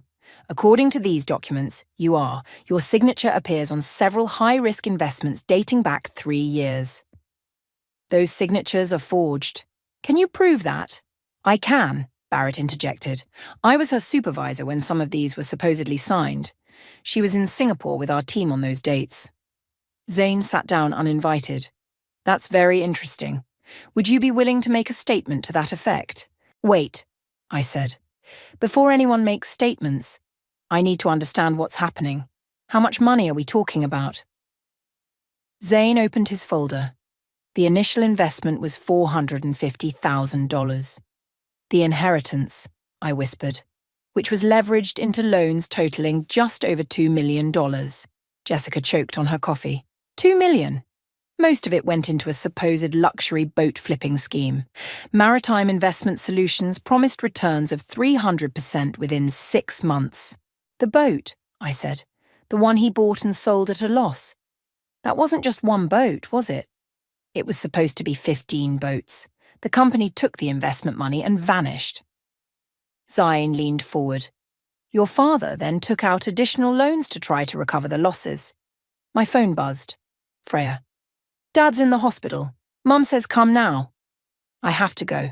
I stood up. My father's in the hospital. Convenient timing, Zane remarked. Just remember, Willow, you have 24 hours to decide if you're a victim or an accomplice. At the hospital, Mom paced the waiting room while Freya sat stone-faced in a corner.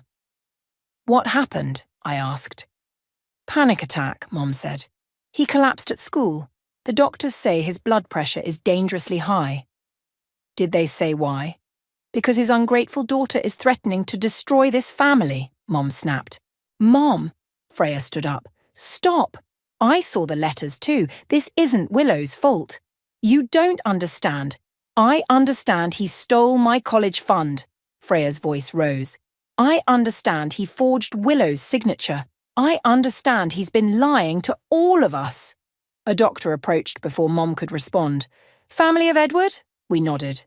His blood pressure's stabilized, but he's asking for Willow. Mom grabbed my arm. Fix this. Whatever he needs, just fix it. Dad looked small in the hospital bed, monitors beeping around him. When he saw me, his eyes filled with tears. I'm sorry, he whispered. I was trying to give you girls everything. By stealing from us, I was going to pay it back. The returns were guaranteed. Nothing's guaranteed, Dad. You gambled our future and lost. I can fix it. I just need time. And maybe if you don't tell anyone about the signatures. I stepped back. Are you seriously asking me to cover up your fraud? For the family, Willow. Think of your mother, your sister.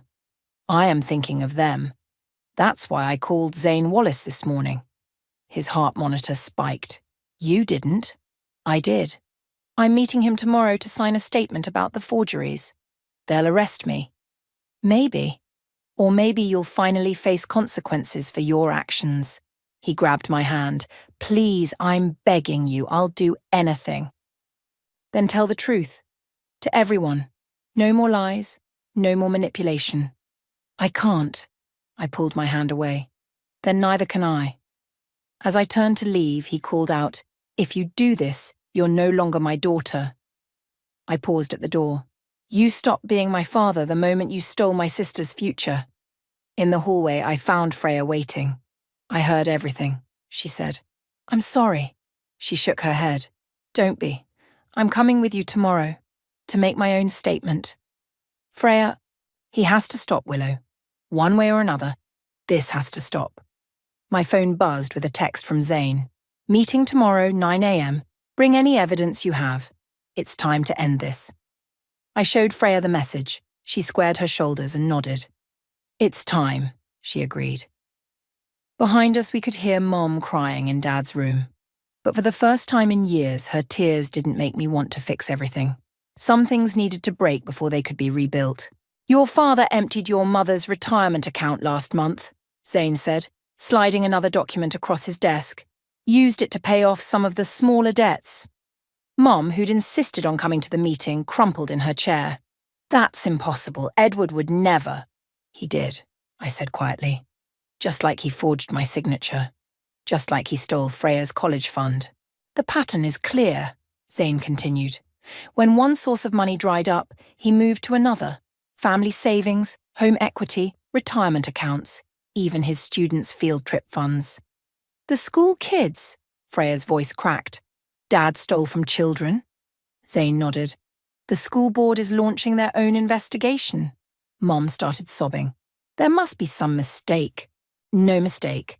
Barrett placed a stack of papers on the desk. These are Willow's travel records proving she was out of the country when several documents were supposedly signed. We also have security footage from our office showing Edward accessing Willow's personal files after hours. He had a key to my apartment, I explained.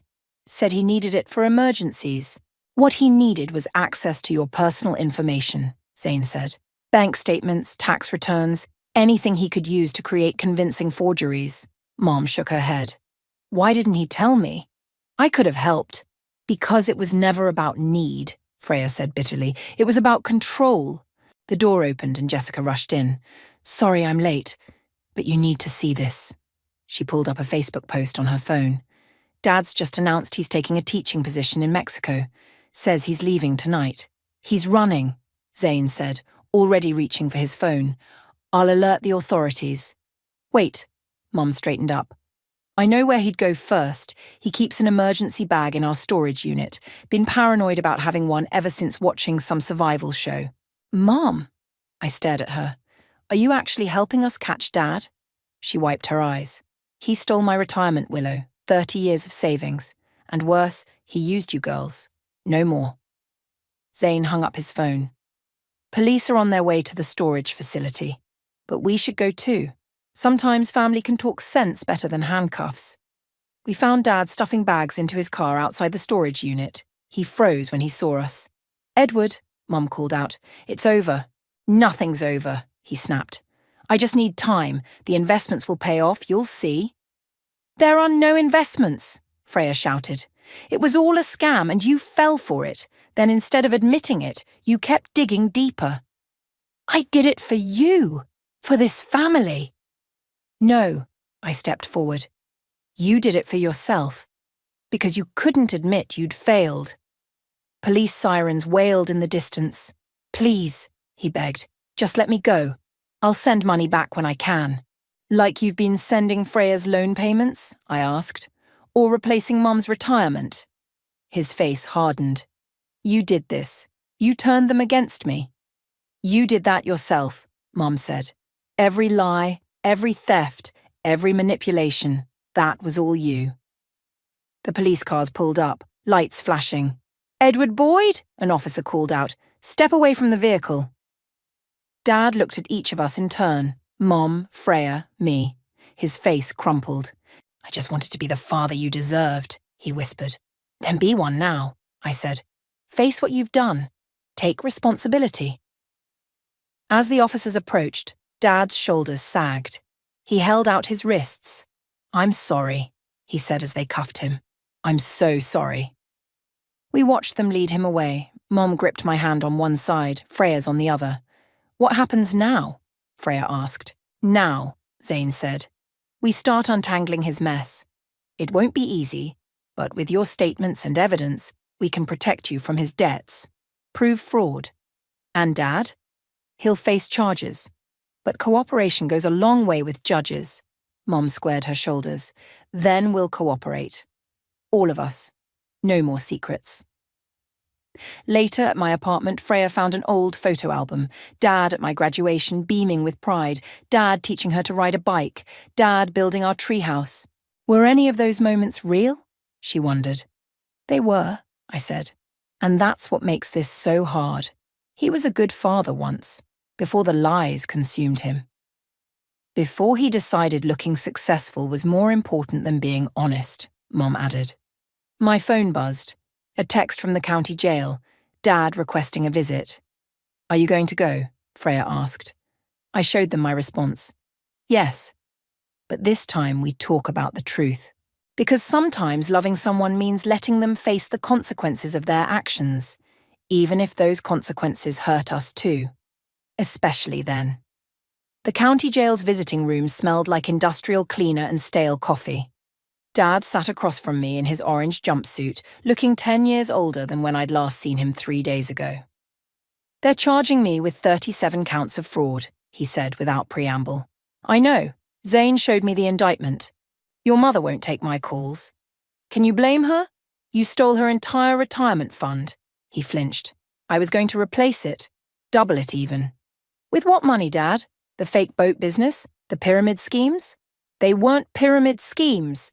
He slammed his hand on the table, making the guard look over. Lowering his voice, he continued. They were legitimate investment opportunities.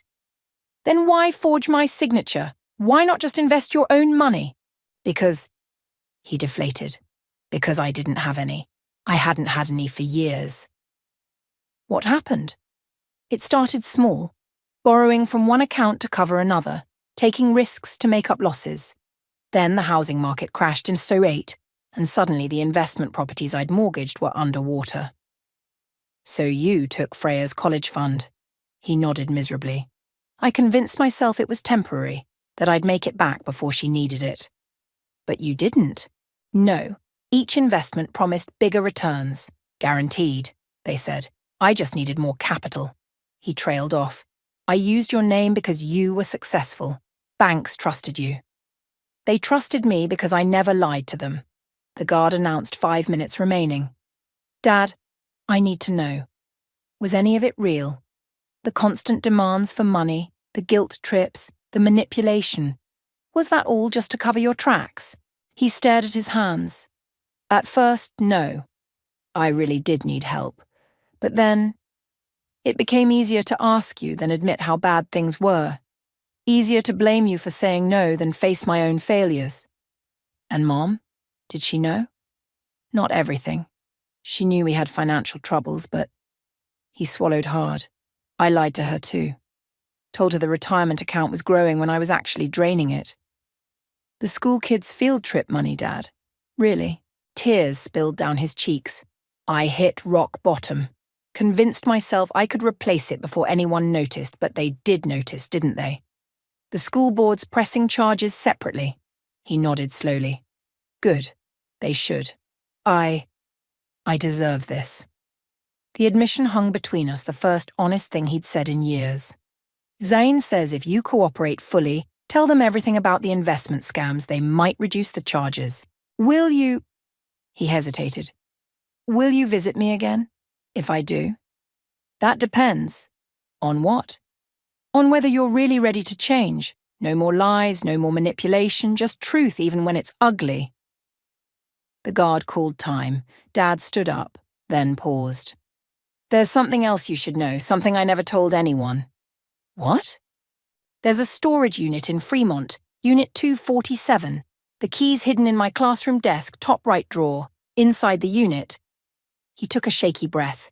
Inside are records. Every transaction, every loan, every fraud. I kept them all. Why are you telling me this now?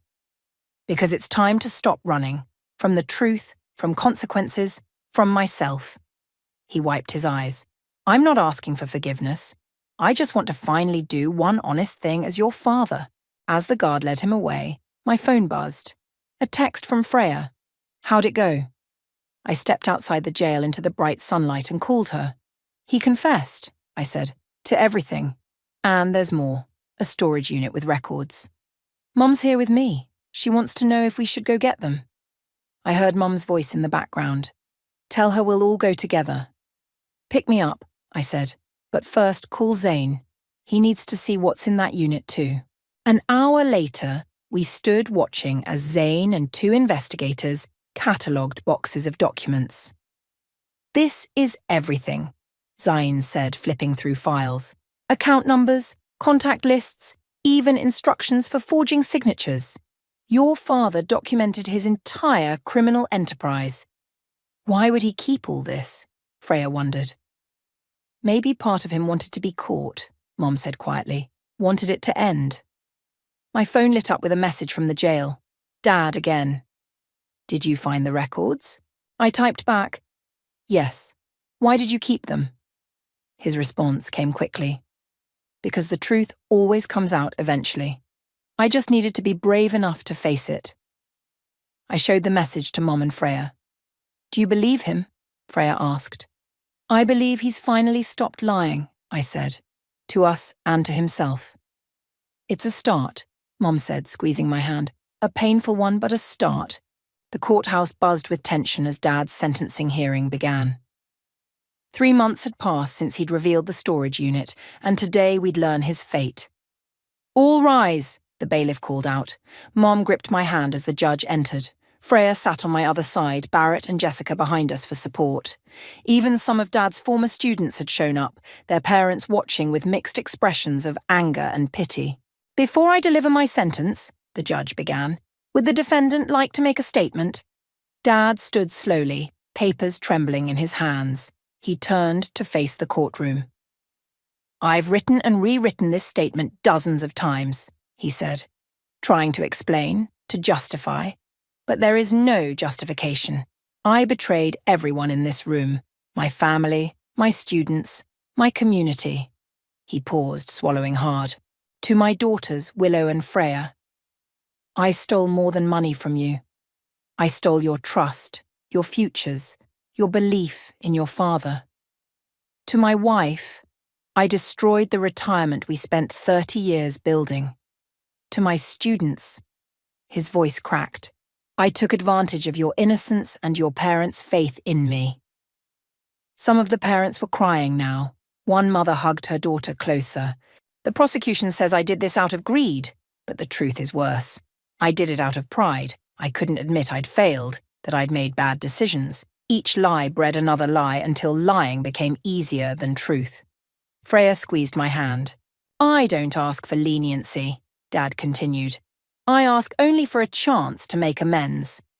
I've provided every record, every contact, helping the authorities track down the investment schemes that took advantage of not just me, but countless others. It doesn't erase what I did, but maybe it can prevent others from making my mistakes." The judge studied him for a long moment. "Mr. Boyd, your cooperation has been noted. However, the severity and duration of your crimes cannot be ignored. This court sentences you to 8 years in state prison, with possibility of parole after 5 years." Mom let out a small sob. "Additionally," the judge continued, "you are ordered to pay restitution to all victims, including the school district and your family members." As the bailiff led Dad away, he caught my eye, mouthed, "I'm sorry one last time." Outside the courthouse, reporters swarmed us. "How do you feel about your father's sentence?" One thrust a microphone at me. "Leave them alone," Barrett stepped in front of us. "They've been through enough." Back at Mom's house, we sat in stunned silence until Zane arrived. "The restitution hearing is next week," he said. "But I have good news. The information your father provided helped us crack open 3 major investment fraud rings. The recovered funds will help offset some of your losses." "What about Mom's retirement?" Freya asked. "Insurance will cover about 60%. The rest—" He hesitated. "I'll help," I said. "Willow, no," Mom protested. "You've done enough." "I'm not doing it out of obligation this time. I'm doing it because I want to, because we're family. Real family, not the twisted version Dad created." "Me too," Freya added. "My business is finally turning a profit. We'll do this together." Jessica cleared her throat from the doorway. "Speaking of together, Barrett and I have been talking to some people at work. We've set up a scholarship fund in your names for students affected by financial fraud. The first recipient," Barrett said, "is going to be that bright kid from your dad's class, The one who lost his college savings in the field trip scandal. Fresh tears spilled down Mom's cheeks, but this time she was smiling. My phone buzzed. A message from Dad's prison account. Watched the news. Saw what you're doing with the scholarship fund. You're better people than I ever was. No, I typed back. We just learned from your mistakes. Later that night, as we sorted through Dad's old office, we found a photo album we'd never seen before. Pictures of him as a young teacher, idealistic and proud, photos of his students' achievements, their thank you notes, their graduation cards. He was a good man once, Mum said softly, before the lies consumed him. He can be again, Freya replied. In 5 years, maybe. Maybe, I agreed.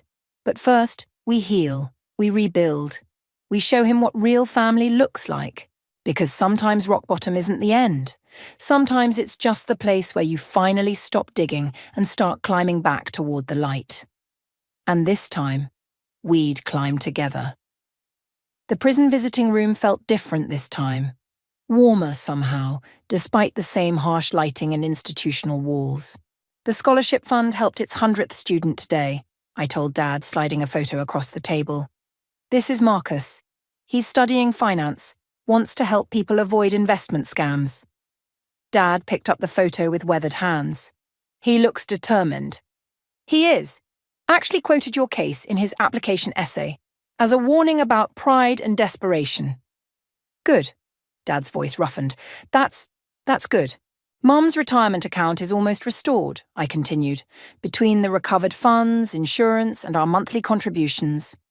You shouldn't have had to do that. No, we shouldn't have. But fixing things together helped us heal. Freya and Mum are closer than ever. We have weekly dinners, real ones, not guilt trip sessions. He nodded slowly. And you? Are you still putting your life on hold for everyone else? Actually, I smiled. I'm starting my own company. Barrett's joining as co-founder. We're developing software to detect financial fraud patterns. Using my mistakes to help others. He shook his head. You always were smarter than me. Not smarter, just more honest, with myself and others. The guard announced visiting hours were ending. Before you go, Dad said, I need to show you something. He pulled out a worn notebook. My therapist suggested I track every lie I've ever told, every person I've hurt. It's not easy reading. Why show me?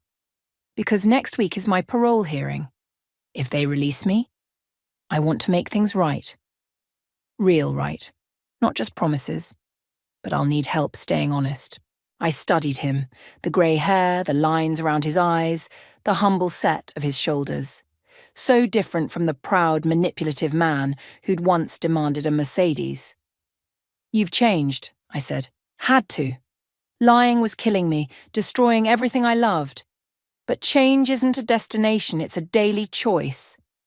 And if you're released, I've been offered a job, teaching financial literacy to ex-cons, using my experience to show where pride and desperation can lead. The guard stepped closer. Time's up. Dad stood, then hesitated. There's one more thing. Your sister's wedding next month. What about it? She asked if I'd give her away. If I'm released. He swallowed hard. I told her no. I blinked in surprise. Why? Because she deserves better than a father fresh from prison stealing her spotlight. Told her Barrett should do it. He's been more of a father figure than I ever was. For the first time since this whole nightmare began, I hugged my father. That, I whispered, is what real love looks like. Putting someone else's needs before your pride. Back home, I found Mum and Freya going through wedding plans. How was he? Freya asked. I told them about the notebook, the job offer, the wedding decision. He really said Barrett should give me away, Freya's eyes welled up. Said you deserved better than headlines about your ex-con father. Mum wiped her eyes. That's not the Edward I married. That's not even the Edward who went to prison. That's someone better. My phone buzzed. A message from Zane. Parole board asked for my recommendation. Told them your father's case files are now required reading in fraud prevention training. His mistakes are literally teaching others. Thought you should know.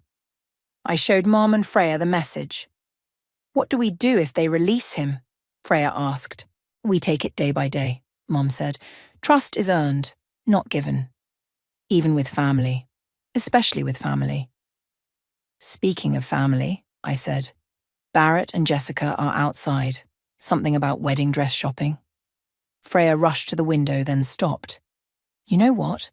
For the first time in my life, I'm not worried about the cost. Not because we have more money, but because we finally understand what really matters." "And what's that?" Mom asked. "Honesty, support, real love, not the kind that comes with price tags and guilt trips." The doorbell rang. As Freya went to answer it, Mom touched my arm. "Your father was right about one thing," she said. "You are smarter than him. You learned that love isn't about grand gestures or expensive gifts. It's about showing up, being truthful, and sometimes it's about letting people face their consequences so they can become better." Outside, I heard Freya laughing with Jessica about veils and venues, normal sounds, happy sounds, the kind of sounds our family had almost lost to lies and manipulation. But we hadn't lost them. We'd fought for them, earned them back, one honest moment at a time, and that was worth more than all the Mercedes in the world. "And to my granddaughter, Alison, I bequeath the entirety of my remaining estate, including the house, all financial accounts, and personal effects." Gerald, the family lawyer, cleared his throat, his gaze flicking to me for a fraction of a second before settling on my sister. "My name is Zaylee, by the way, and the woman whose will was just read, Lucille, was more like a mother to me than my actual mother ever was. She practically raised me. My own mother, Sonia, placed a cool hand on my arm. "Oh, Zaylee, honey, we knew this might happen." Grandma wasn't herself at the end. Her voice was syrupy sweet, the kind that always set my teeth on edge. Melvin, my father, nodded, his expression a carefully constructed mask of sorrow. "Dementia, sweetheart. It's a terrible thing. She loved you, of course, but her mind, it was gone." He patted my other arm, a gesture that felt more like a dismissal than comfort. "Alison, my dear older sister," dabbed at a perfectly dry eye with a lace-trimmed handkerchief. "It's such a shock," she murmured, though her lips twitched upwards at the corners, a tiny, almost imperceptible smirk. "I'll take good care of everything, of course, for Grandma." She shot a triumphant little glance at Sonia, who gave a minuscule nod. The air in Gerald's stuffy office felt thick, unbreathable. My lungs burned. "Nothing?" I finally managed, my voice a hoarse whisper that barely sounded like my own. "She left me." "Nothing?" Gerald shuffled his papers, the sound loud in the sudden silence. "The will is quite clear, Zaylee. Signed and witnessed. Your grandmother was deemed of sound mind at the time of signing, according to the medical assessments attached." He avoided my gaze, focusing on a spot on the mahogany desk. "Sound mind," I repeated, a bitter, incredulous laugh escaping me. It sounded harsh, ugly. "She called me 3 times a week, every week until you all said her phone was too confusing for her." We talked for hours. She remembered every birthday, every little story I told her about work, about my friends. She remembered the name of my damn cat. Sonia's grip tightened on my arm, her nails digging in slightly. "Zaylee, please, don't make a scene. This is difficult enough for everyone." "Difficult?"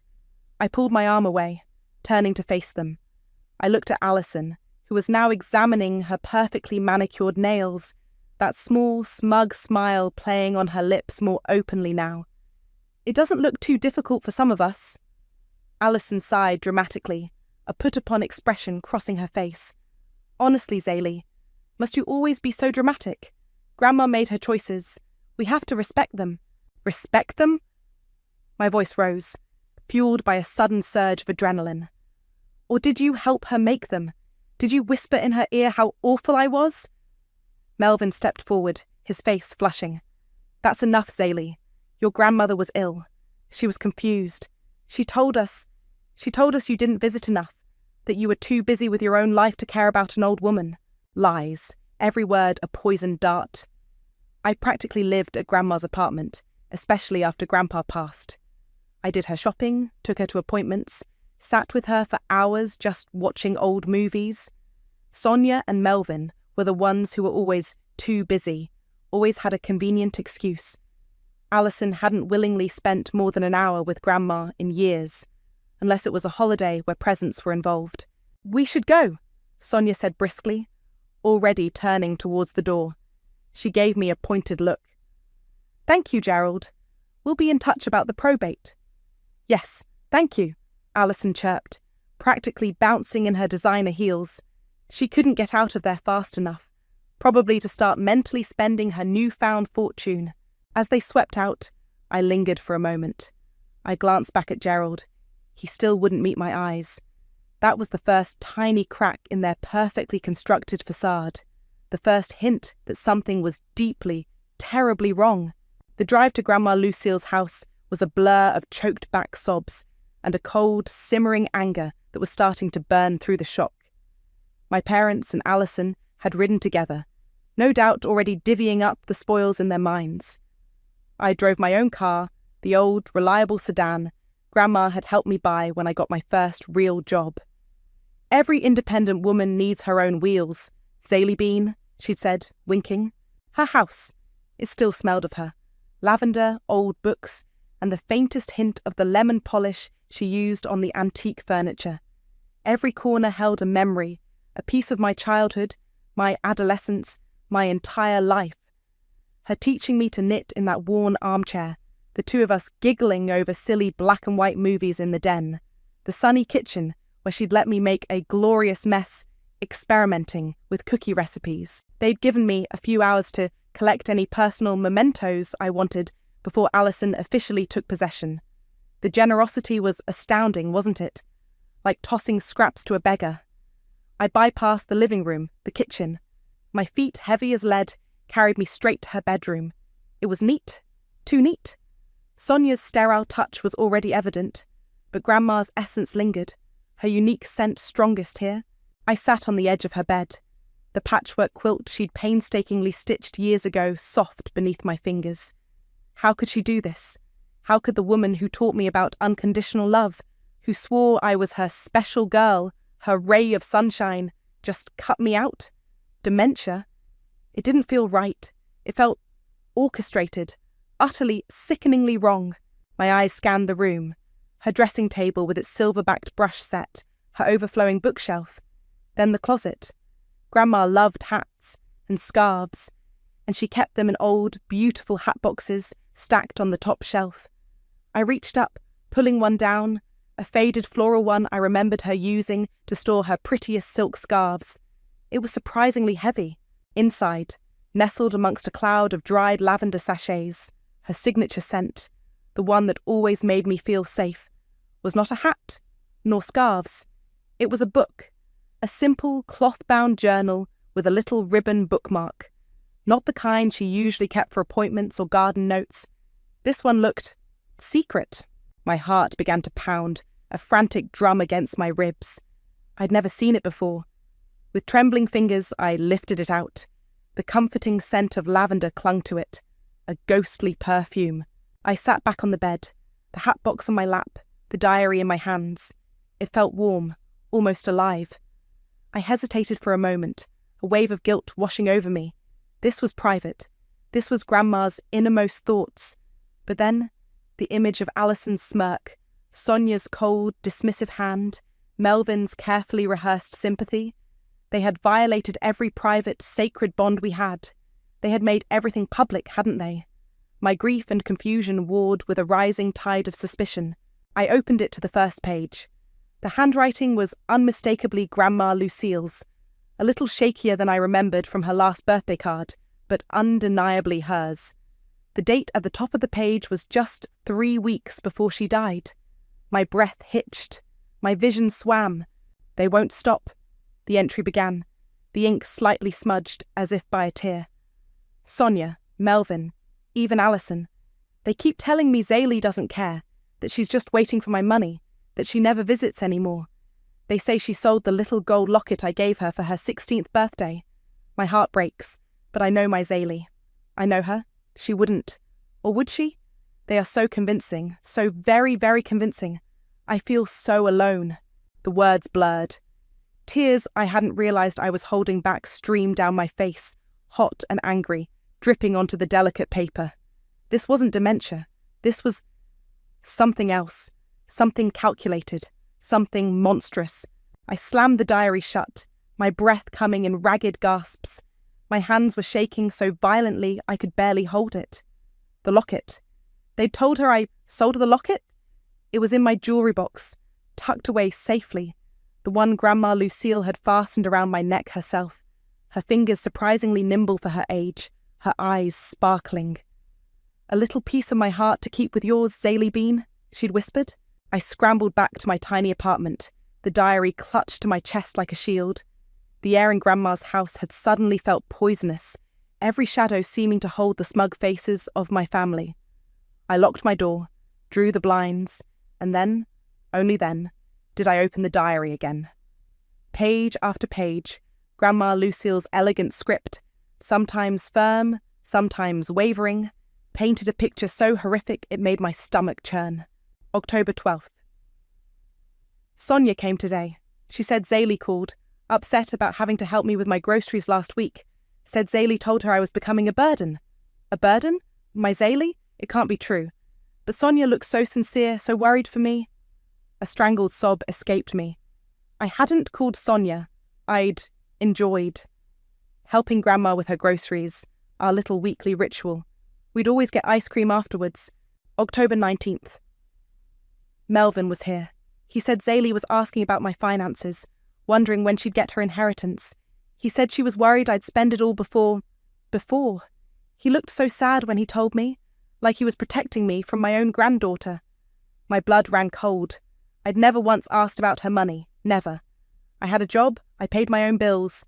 The thought was repulsive. October 25th. Alison visited. First time in months. She brought flowers, lilies. My least favourite, they smell like funerals. She kept saying how tired I looked, how confused I seemed. She told me Zélie was planning a long trip abroad, wouldn't be around to help anymore. Said Zélie thought I should move into a home. A home! This is my home. I could almost hear Alison's saccharine voice, dripping with false concern. The lies were so blatant, so cruel, designed to chip away at Grandma's confidence in me, in herself. November 2nd. They took my phone. Sonia said the screen was too small, that I was straining my eyes. She gave me a new one, a simple one, but it only has their numbers programmed in. She said it was for emergencies. I miss Zélie's calls. I miss her voice. My calls, the ones that suddenly stopped going through. The ones where Sonia would answer, her voice clipped, saying Grandma was resting or not up to talking. The grief that had consumed me since the will reading was still there, a raw, gaping wound. But now something else was mixing with it, something hot and sharp. Rage, a pure, undiluted fury that settled deep in my bones, chilling me even as it burned. Grandma Lucille wasn't demented. She was trapped, isolated, systematically gaslighted by the very people who should have been caring for her. November 10th. I tried to call Mr. Henderson, my old bank manager, today, just to check on things. Sonia overheard. She was furious, said I was being paranoid, that she and Melvin were handling everything perfectly. She said if I kept acting like this, they'd have to get doctors involved, for my own good. I'm scared, Zélie. I'm so scared. But I love you. Never, ever doubt that. Tears streamed down my face, blurring the words. My poor, brave Grandma, fighting them alone. And then, a few pages later, a different kind of entry. November 15th. I have to be clever. They think I'm just a confused old woman. But I'm not. Not yet. I remember what your grandfather always said. Have a plan B, Lucille. Always have a plan B. I need to protect Zélie. They won't get everything. I spoke to that other lawyer, the one I found online, Mr. Russell. He seemed to understand. I'm trying to set up something separate, something they can't touch. A different bank. It's so hard. They watch me all the time. A flicker of hope ignited amidst the rage. A plan B. Another lawyer. Mr. Russell. I read on, my fingers tracing her words, feeling her fear, her determination, her unwavering love for me. She wrote about small acts of defiance, hiding her good jewellery, pretending to forget conversations to gauge their reactions. She wasn't just a victim.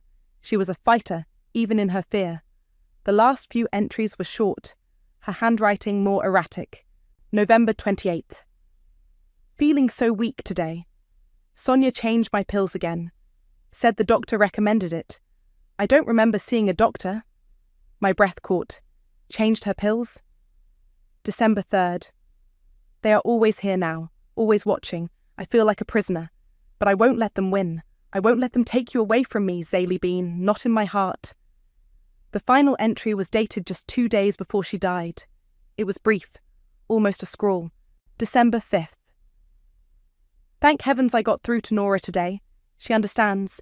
She promised to keep an eye on things if the worst happens. They are watching my calls. I had to be quick. Love you. Nora Fisher. Grandma's oldest, dearest friend. A lifeline. My heart hammered against my ribs.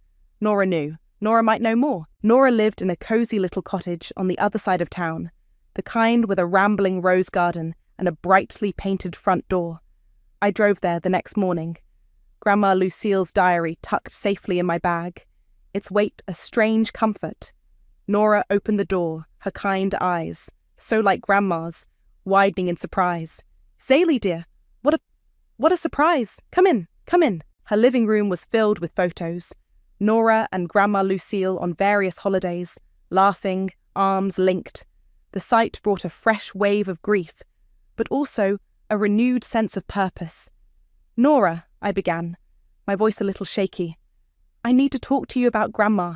She led me to a chintz armchair, bustling off to make tea. When she returned, she sat opposite me, her expression gentle but wary. I was so sorry to hear about the will, dear.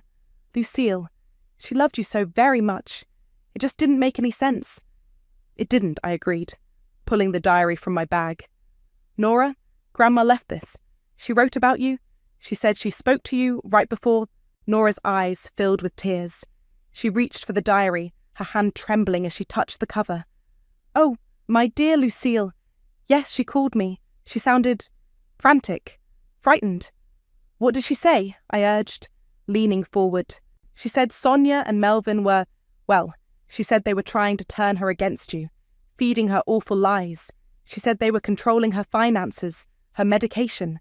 She was terrified they were going to put her in a home, take everything. Nora's voice was low, pained. She mentioned trying to see another lawyer, a Mr. Russell, to change things back, to make sure you were taken care of. She said they were making it almost impossible for her to do anything on her own. My breath hitched. Did she say anything else? About the medication? Nora frowned, her brow furrowed in concentration. She did say something about them changing her pills when she argued with them. Said it made her feel fuzzy, confused. Oh, Zaylee, I felt so helpless. I told her I'd do anything I could. But then she was gone. She dabbed at her eyes with a handkerchief. I tried to call Sonia after to ask, but she was so dismissive. Said Lucille was just confused, as usual. The pieces were clicking into place, forming a sickening mosaic of deceit and cruelty. Just as Nora was writing down Kylan Russell's name and number for me. Be careful, dear. Lucille said they were very aggressive when they found out she'd contacted him. My phone buzzed. It was Melvin, my father. Zaylee, honey, where are you? I was worried. Your mother and I, we just want to make sure you're okay. His voice was laden with false concern. I'm fine, I said, my tone flat. Listen, I wanted to talk to you about Grandma. There were some misunderstandings towards the end about your finances. She got a bit muddled, thought you were in some sort of trouble, needed money. We tried to explain, but my hand tightened around my phone. He was fishing, trying to see what I knew, what I believed, trying to reinforce their narrative. Right, I said, keeping my voice carefully neutral. Well, I have to go, Dad. Okay, sweetheart. Just take care of yourself. We love you. Love. The word felt like ash in my mouth. After I hung up, I flipped through the diary again, my fingers brushing against a small, folded piece of paper tucked into the back sleeve. I hadn't noticed it before. I carefully unfolded it. It was a note, in Grandma's handwriting, the paper tear-stained and crinkled. Melvin came today. He was so kind, so concerned. He showed me an email from Zaylee. It said she didn't need my help, that she was fine on her own, that I shouldn't worry about her. It said she felt smothered by my attention. It didn't look like her writing, not quite. The words were cold. My heart aches. Did I push her away? Is this my fault? An email? I'd never sent any such email. Never. I felt a wave of nausea. They hadn't just lied to her, they had forged things, created false evidence to break her spirit, to make her doubt the one person in the world she trusted most. The depth of their premeditated cruelty was staggering. This wasn't just about greed. This was about systematically destroying a vulnerable old woman's peace of mind, isolating her, turning her against me, all for money. Nora looked at my face, her own paling. "What is it, dear?" I read her the note. She gasped, her hand flying to her mouth. "That man, that snake, to do that to his own mother." "They forged it, Nora," I said, my voice dangerously quiet. "They faked an email from me to convince her I didn't care." The cold rage from the day before was back, solidifying into something hard and resolute. This wasn't just about grief anymore. This was about justice, for Grandma Lucille, and for me. Nora squeezed my hand. "You have to be strong, Zaylee, and you have to be smart. They're dangerous." She tapped the paper with Kylan Russell's details. Lucille trusted him. Maybe he can help. As I left Nora's house, her parting words echoed in my ears. Lucille said they even changed her medication schedule when she argued with them. The casual cruelty of it, the calculated evil, sent a shiver down my spine. They hadn't just stolen her money. They had stolen her autonomy, her peace, and quite possibly her health. The next day I called Kylan Russell's office. His secretary was polite but firm. "Mr. Russell is very busy, and regarding Mrs. Lucille Murray, her estate is being handled by Mr. Gerald Watts. Any inquiries should go through him." "But Grandma Lucille consulted Mr. Russell before she passed," I insisted, "about changing her will. I have reason to believe there was undue influence." "I'm sorry." The secretary cut me off, her voice cooling perceptibly. "Mr. Russell cannot discuss confidential client matters. If you have concerns about the existing will, you need to speak with Mr. Watts or seek your own legal counsel." Click. She hung up, stonewalled. It felt like hitting a brick wall. Gerald Watts, the man who couldn't meet my eye. He was either incompetent or in on it. And Kylan Russell, Grandma's plan B, was hiding behind client confidentiality. Meanwhile, Alison wasn't hiding anything. Her social media exploded with her newfound wealth. A gleaming new SUV. "My baby," she captioned it, complete with a string of champagne emojis. Shopping bags from designer stores piled high on what used to be Grandma Lucille's antique dining table, now Alison's staging area for hauls. Selfies from expensive restaurants, clinking glasses with her equally shallow friends. Each post was a fresh stab, a blatant, tasteless celebration of her victory. My victory stolen. Grandma's legacy desecrated. The rage simmered, a constant fire in my gut. I started watching them. Not obviously, but I paid attention. I drove past Grandma's house, Alison's house now, more often than I should. I saw Sonia's car there frequently, Melvin's too. They were a united front, a coven of greed. One afternoon, I was parked down the street, hidden by a large oak tree, just needing to feel close to Grandma's presence, even if it was tainted now. Sonia and Alison came out, laughing, arms laden with more shopping bags.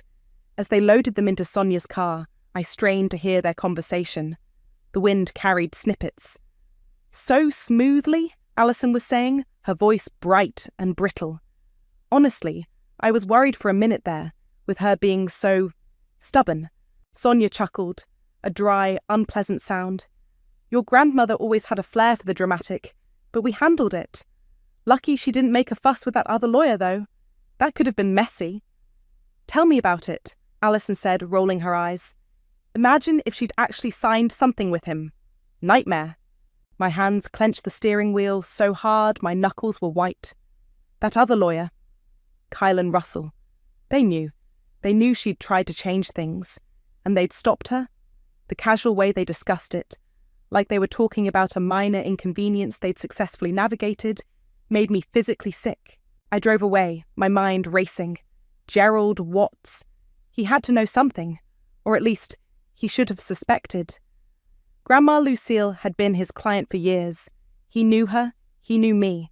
How could he have accepted that new will, the one disinheriting me completely, without asking more questions, especially if he knew she'd been consulting another lawyer? Was he just lazy, negligent, or was it something worse? Had they bought his silence, his compliance? The thought made my skin crawl.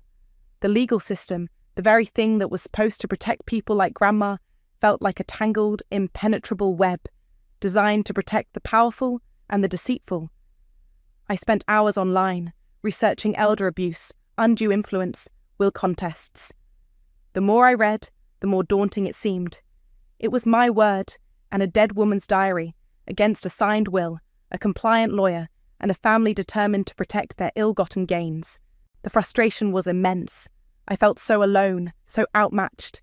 Nora was supportive, a comforting voice on the phone, but she was an elderly woman herself, not equipped to fight this kind of battle. I reread the diary entries about Kylan Russell, searching for any clue, any leverage. Grandma had written, "Mr. Russell seemed kind. He listened. He said he'd had cases like this before.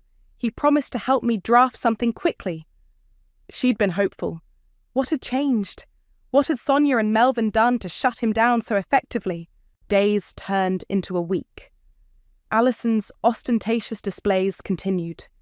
My parents called a few more times, their voices dripping with that fake sympathy, asking if I was coping, if I needed anything. I kept my answers short, non-committal. I couldn't let them hear the fury in my voice, couldn't let them know I was onto them. Not yet. I was starting to lose hope, the weight of their betrayal pressing down on me, suffocating me. Maybe they were right. Maybe I was just being dramatic. Maybe Grandma had just changed her mind, however unlikely it seemed.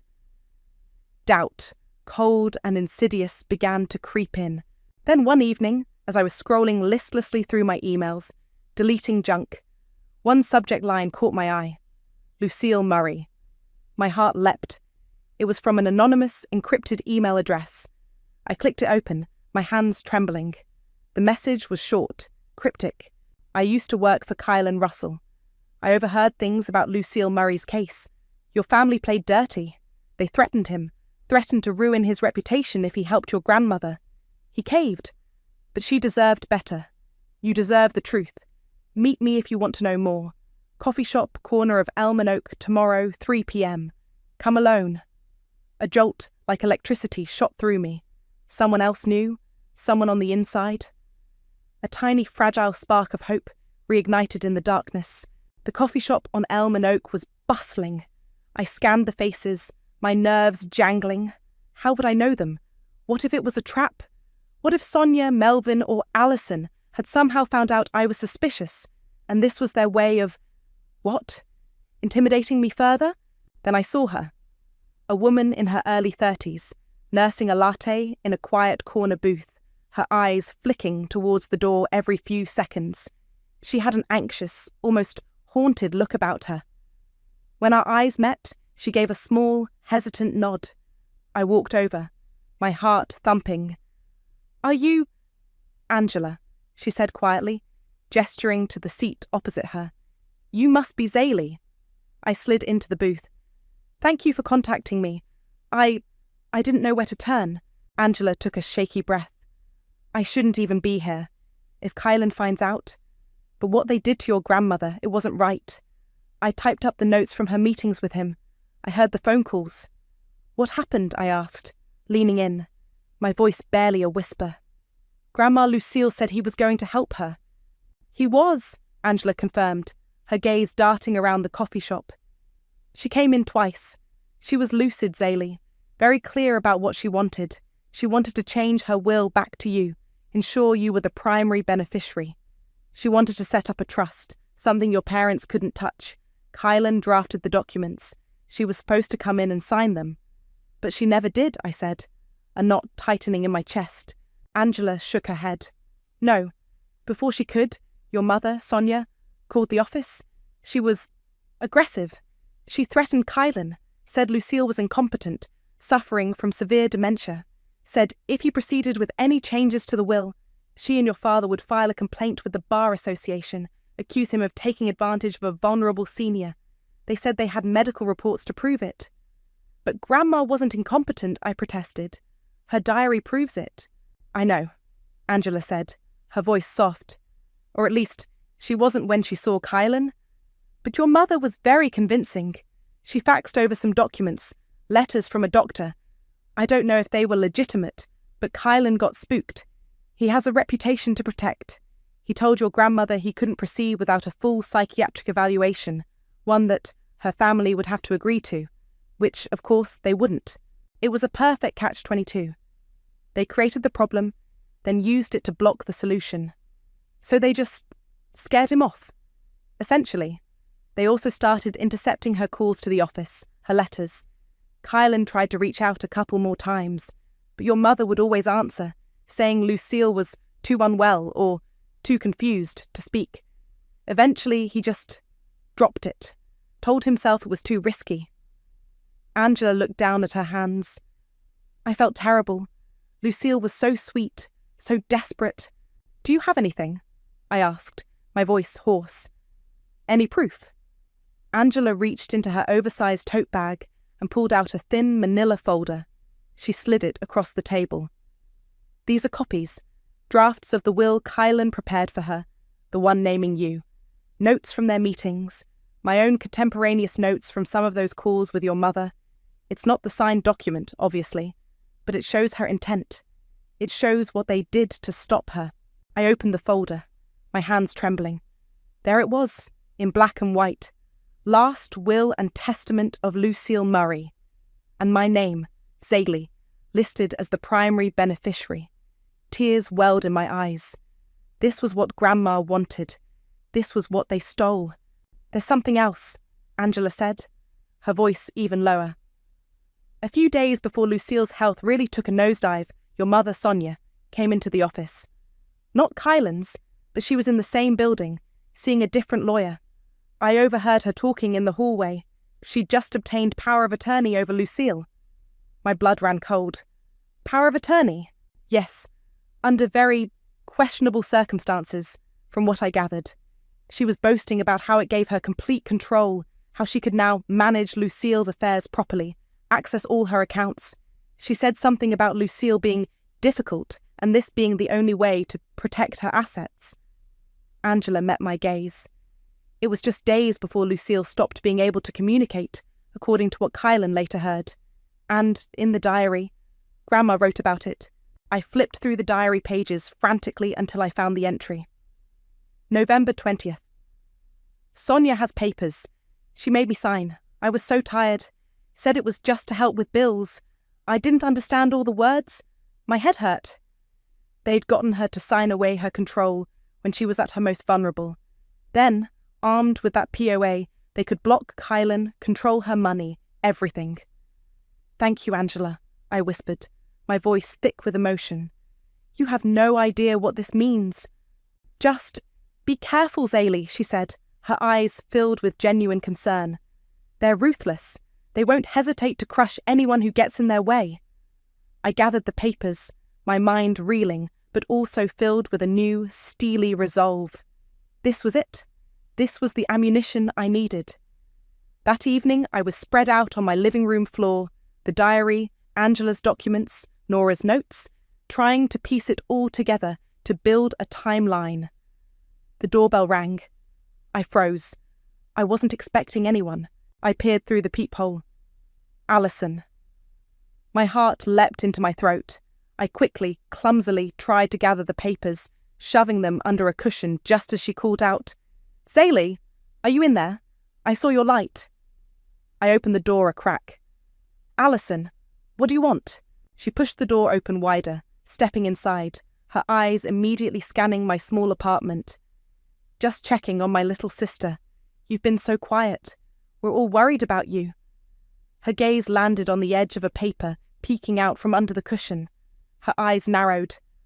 What are you doing with all that, Zaylee? Still dwelling on poor Grandma? Her voice was deceptively casual, but there was a new, sharp glint in her eyes. A glint of suspicion. Just some old papers, I said, trying to sound nonchalant, my heart hammering. I casually sat on the sofa, covering the revealing edge of the document with my leg. Sorting through things. You know? Alison's eyes lingered on the cushion for a moment too long. Right, she said, her tone unconvinced. Well, Mom and Dad were thinking, maybe you're not coping too well with all this. Grief can do funny things to people. Make them obsessive. Obsessive? I repeated, my voice tight. Is that what they think? They're just concerned, Zaylee, Alison said, wandering around my small living room, picking things up, putting them down. Her gaze felt like a violation. They think you might need some help. Maybe talk to someone, professionally. The implication was clear. They were trying to discredit me before I could even make a move. If I was unstable, no one would believe anything I said. I'm perfectly fine, Alison, I said, my voice colder than I intended. You don't need to worry about me. She gave a little shrug, a smirk playing on her lips. If you say so. Anyway, Mom wanted me to tell you. We're planning a little something for Grandma. A celebration of life luncheon, in 2 weeks, at the country club. Just a nice way for everyone to remember her. She paused, her eyes glinting. You will come, won't you? It would mean so much to the family. A celebration of life. The hypocrisy was astounding. They were going to use Grandma Lucille's memory to further cement their image as the grieving, respectable family, while I, the one who truly loved her, was being painted as unhinged. But as Alison spoke, a different thought sparked in my mind. A public gathering. All their friends, their social circle, extended family, all in one place. It was perfect. Of course, I said, forcing a small, sad smile. I wouldn't miss it. Alison looked surprised, then pleased. Good. I'll let Mom know. She lingered for another moment, her eyes still flicking around the room before finally leaving. The moment the door closed behind her, I let out a shaky breath. They knew, or at least they suspected I was digging. The concerned visit, the suggestion I needed help, it was a warning shot. My apartment suddenly felt unsafe, exposed. What if they tried to search it while I was out? What if they found the diary, Angela's papers? I couldn't risk it. I called Nora. Nora, can I come over? I need to ask you a huge favour, and I need to tell you what I found. Nora, bless her heart, didn't hesitate. Of course, dear. Any time. I packed the diary, Angela's documents, every scrap of paper, into a secure box. At Nora's, I laid it all out for her. Her gasp when she saw the draft will from Kylan Russell, her quiet fury as I recounted Angela's story about the POA and the threats, mirrored my own. They have to be stopped, Zaylee, Nora said, her voice firm, her gentle eyes now steely. Lucille deserves justice. I know, I said. And I think I know how.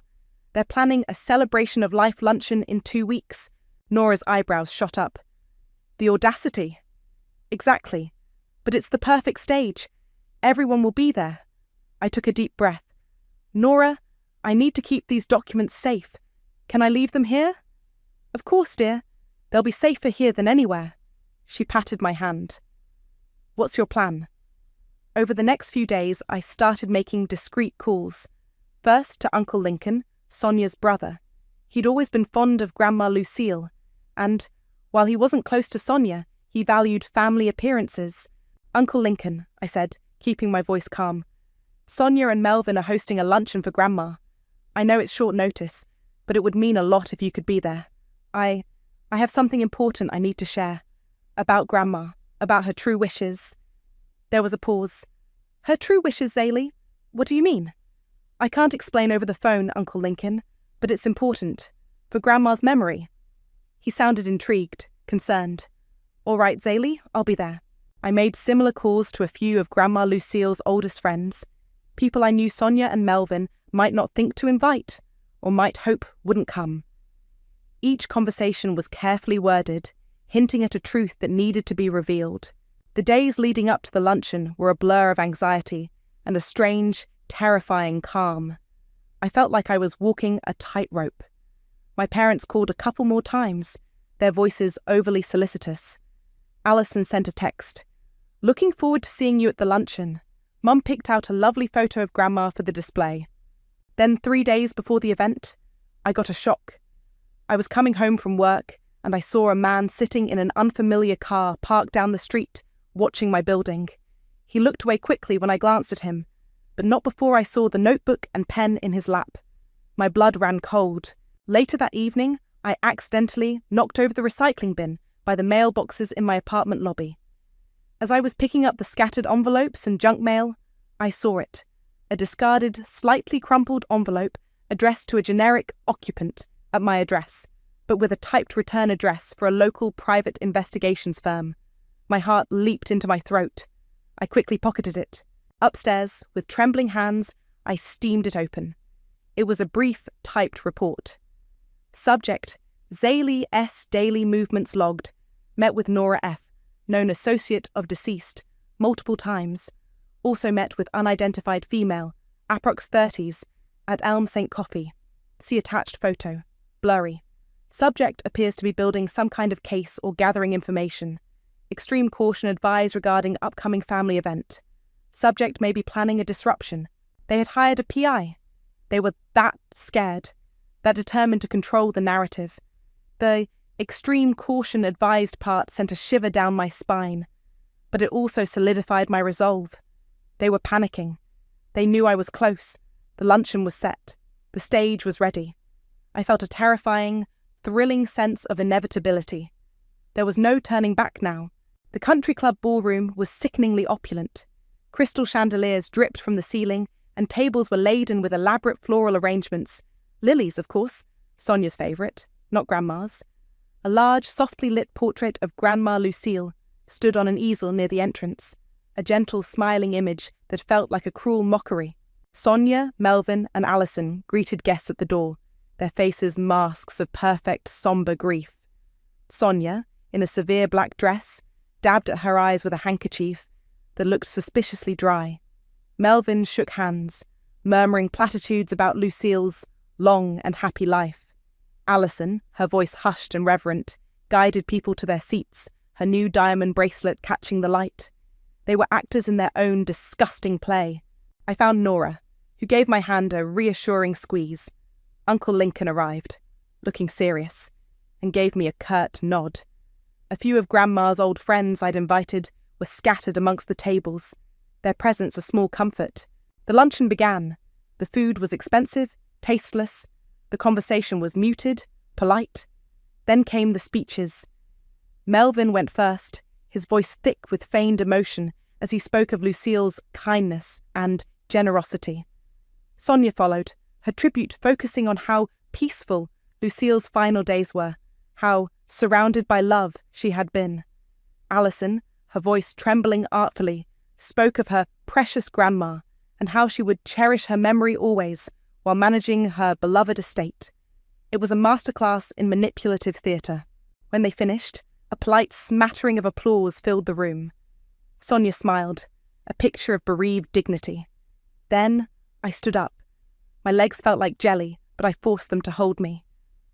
"Excuse me," I said, my voice surprisingly steady. "If I could just say a few words?" All eyes turned to me. Sonia's smile faltered. Melvin looked uneasy. Alison's eyes narrowed. "Of course, Zaylee dear," Sonia said, her voice tight. "How lovely."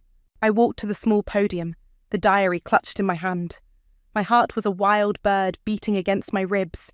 "Thank you," I began, my voice carrying through the suddenly silent room. "Like all of you, I loved my grandmother Lucille very much.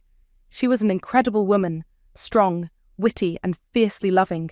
She taught me so much about life, about kindness, about resilience." I paused, letting my gaze sweep over my family. They were starting to look uncomfortable, but still trying to maintain their composure. I had lulled them into a false sense of security. Then my tone shifted. The warmth drained from my voice, replaced by a cold, hard edge. My grandmother was also a woman of great strength and clarity, even in her final months. She was not the confused, forgetful woman some would have you believe. And she left behind more than just memories. She left her voice. I held up the diary. This is my grandmother's journal, written in her own hand. In the last weeks of her life, Sonia's face went white. Melvin's jaw dropped. Alison froze, her fork clattering onto her plate.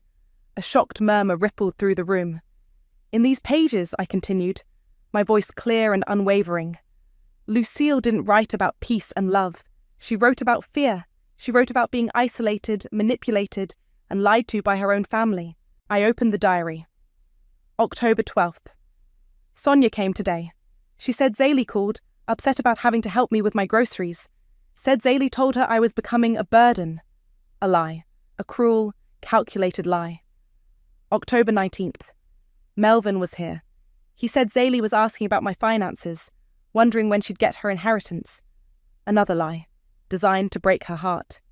October 25th. Alison visited. She told me Zaylee was planning a long trip abroad, wouldn't be around to help anymore. Said Zaylee thought I should move into a home. More lies to make her feel abandoned. Sonia shot to her feet. Zaylee, this is outrageous. How dare you? Sit down, Sonia, I said, my voice like ice. You'll have your turn. To my surprise, she sank back into her chair, her face a mask of fury. I read on, detailing the confiscated phone, the forged email Melvin had shown Grandma, the one where I supposedly rejected her help and called her smothering. I read about her fear, her attempts to contact Kylan Russell, her desperation. My grandmother wrote, "Thank heavens I got through to Nora today. She understands." I looked at Nora. Nora, would you confirm that Grandma Lucille called you, distressed and afraid of what her family was doing? Nora stood, her voice trembling but clear. Yes, Lucille called me. She was terrified. She said Sonia, Melvin and Alison were trying to control everything, telling her horrible things about Zaylee. She said they were changing her medication when she argued. She was not confused. She was scared. Nora sat down, glaring at my family. The room was in stunned silence. Uncle Lincoln was staring at Sonia, his face like thunder. But they didn't stop there, I said, my voice ringing with accusation. I held up the copies of Angela's documents. This is a draft will prepared by Kylan Russell, the lawyer my grandmother secretly consulted. A will that left her estate to me, as she always intended. But she never got to sign it, because Sonia and Melvin threatened Mr. Russell. They told him they'd destroy his career if he helped her. I then revealed the power of attorney Sonia had obtained. Grandma wrote, "Sonia has papers. She made me sign. I was so tired." They got her signature when she was vulnerable, then used that POA to block Mr. Russell and gain full control of her finances, just days before her health mysteriously and rapidly declined. Sonia was sputtering. Lies! All lies! She's unstable! Grieving! Melvin looked like he was about to faint. His face was a ghastly shade of grey. Alison jumped up. "She's crazy! Grandma loved us! She wanted me to have everything! Zaylee was always jealous!" Her voice cracked, betraying her panic. I turned to them, my eyes blazing. "Greed, Sonia. That's what drove you. You couldn't stand the thought of me inheriting. And you, Melvin, you weren't just weak. You were a willing, malicious participant in her cruelty. You showed her that forged email. You helped break her heart. And Alison, you lapped it all up, didn't you? So entitled, so smug. You didn't care who you hurt as long as you got what you wanted." The silence in the room was absolute, heavy with disgust and shock. Guests were staring at my family with open horror. I took a deep, steadying breath. "You thought you silenced her? You thought you erased me? But Lucille Murray was smarter and stronger than you ever gave her credit for. And so am I." I let that sink in for a moment, then delivered the final blow. "I've already spoken to a new lawyer. We're contesting the will on grounds of undue influence and financial elder abuse. And Adult Protective Services has received a full copy of this diary and all my evidence." I looked directly at Sonia, then Melvin, then Alison, their faces a mixture of terror and disbelief. "Enjoy your meal," I said, my voice calm, almost serene. "It might be the last comfortable one you have for a long, long time." The aftermath of the luncheon was pure, unadulterated chaos. People didn't just leave. They fled, as if escaping a burning building. Whispers turned into shocked exclamations, then outright condemnation. Uncle Lincoln was one of the last to approach me, his face grim. "Zaylee," he said, his voice heavy. I had no idea. Sonia, Melvin, I'm so sorry. He looked utterly ashamed of his sister. It's not your fault, Uncle Lincoln, I said, though the words felt hollow. Sonia, Melvin, and Allison were left sitting alone at their table, the lavish food untouched, their carefully constructed world imploding around them. Sonia was ashen-faced, finally speechless. Melvin looked like he'd aged 10 years in an hour. Allison was openly weeping, mascara streaking her face, her designer dress suddenly looking like a costume for a tragedy. The legal battle kicked off almost immediately. My new lawyer, a sharp, no-nonsense woman named Ms. Davies, was a pit bull. Armed with Grandma Lucille's diary, Angela's documents, Nora's testimony, and the PI's report, which ironically helped prove their paranoia and attempts to monitor me, she went to work. The first victory was an emergency injunction freezing all of Grandma Lucille's assets. Allison's new SUV was repossessed right out of the country club parking lot, a small, petty satisfaction I allowed myself to enjoy. Her shopping sprees came to an abrupt halt. The smugness was wiped clean from her face, replaced by bewildered panic. Adult Protective Services launched their investigation. Social workers interviewed Sonia and Melvin. Their friends, the ones who had witnessed the takedown at the luncheon, suddenly weren't returning their calls. Their carefully curated social standing crumbled like a sandcastle in a tsunami. The depositions were brutal. Sonia tried to bluster and deny, but Ms. Davies dismantled her lies piece by piece, using Grandma's own words from the diary. Mrs. Spencer, your mother wrote on October 12th that you told her Zaley called her a burden. Did Zaley in fact call your mother a burden? Sonia's denial sounded increasingly desperate and pathetic. Melvin completely fell apart on the stand. Faced with the forged email, confronted with his own mother's heartbroken words about his deceit, he broke down, admitting to misunderstandings and poor judgment, trying to shift the blame to Sonia. It was a pathetic display. Allison, when questioned about her sudden inheritance and her knowledge of her parents' actions, mostly cried and claimed she didn't know and just trusted her parents. It didn't play well. The fight was ugly, draining.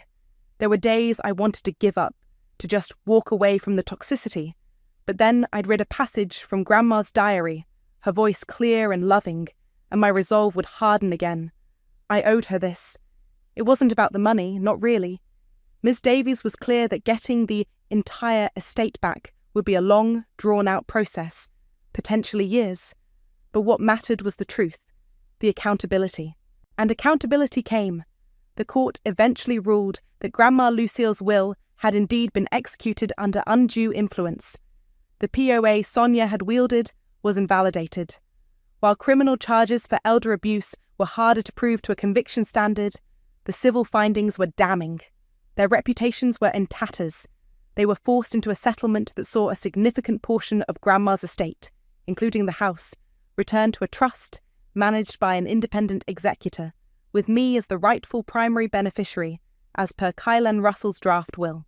Sonia and Melvin had to sell their own large house to cover their legal fees and the settlement. They downsized to a cramped apartment, the silence between them reportedly deafening. Allison, stripped of her unearned wealth and social status, had to get a real job for the first time in her life.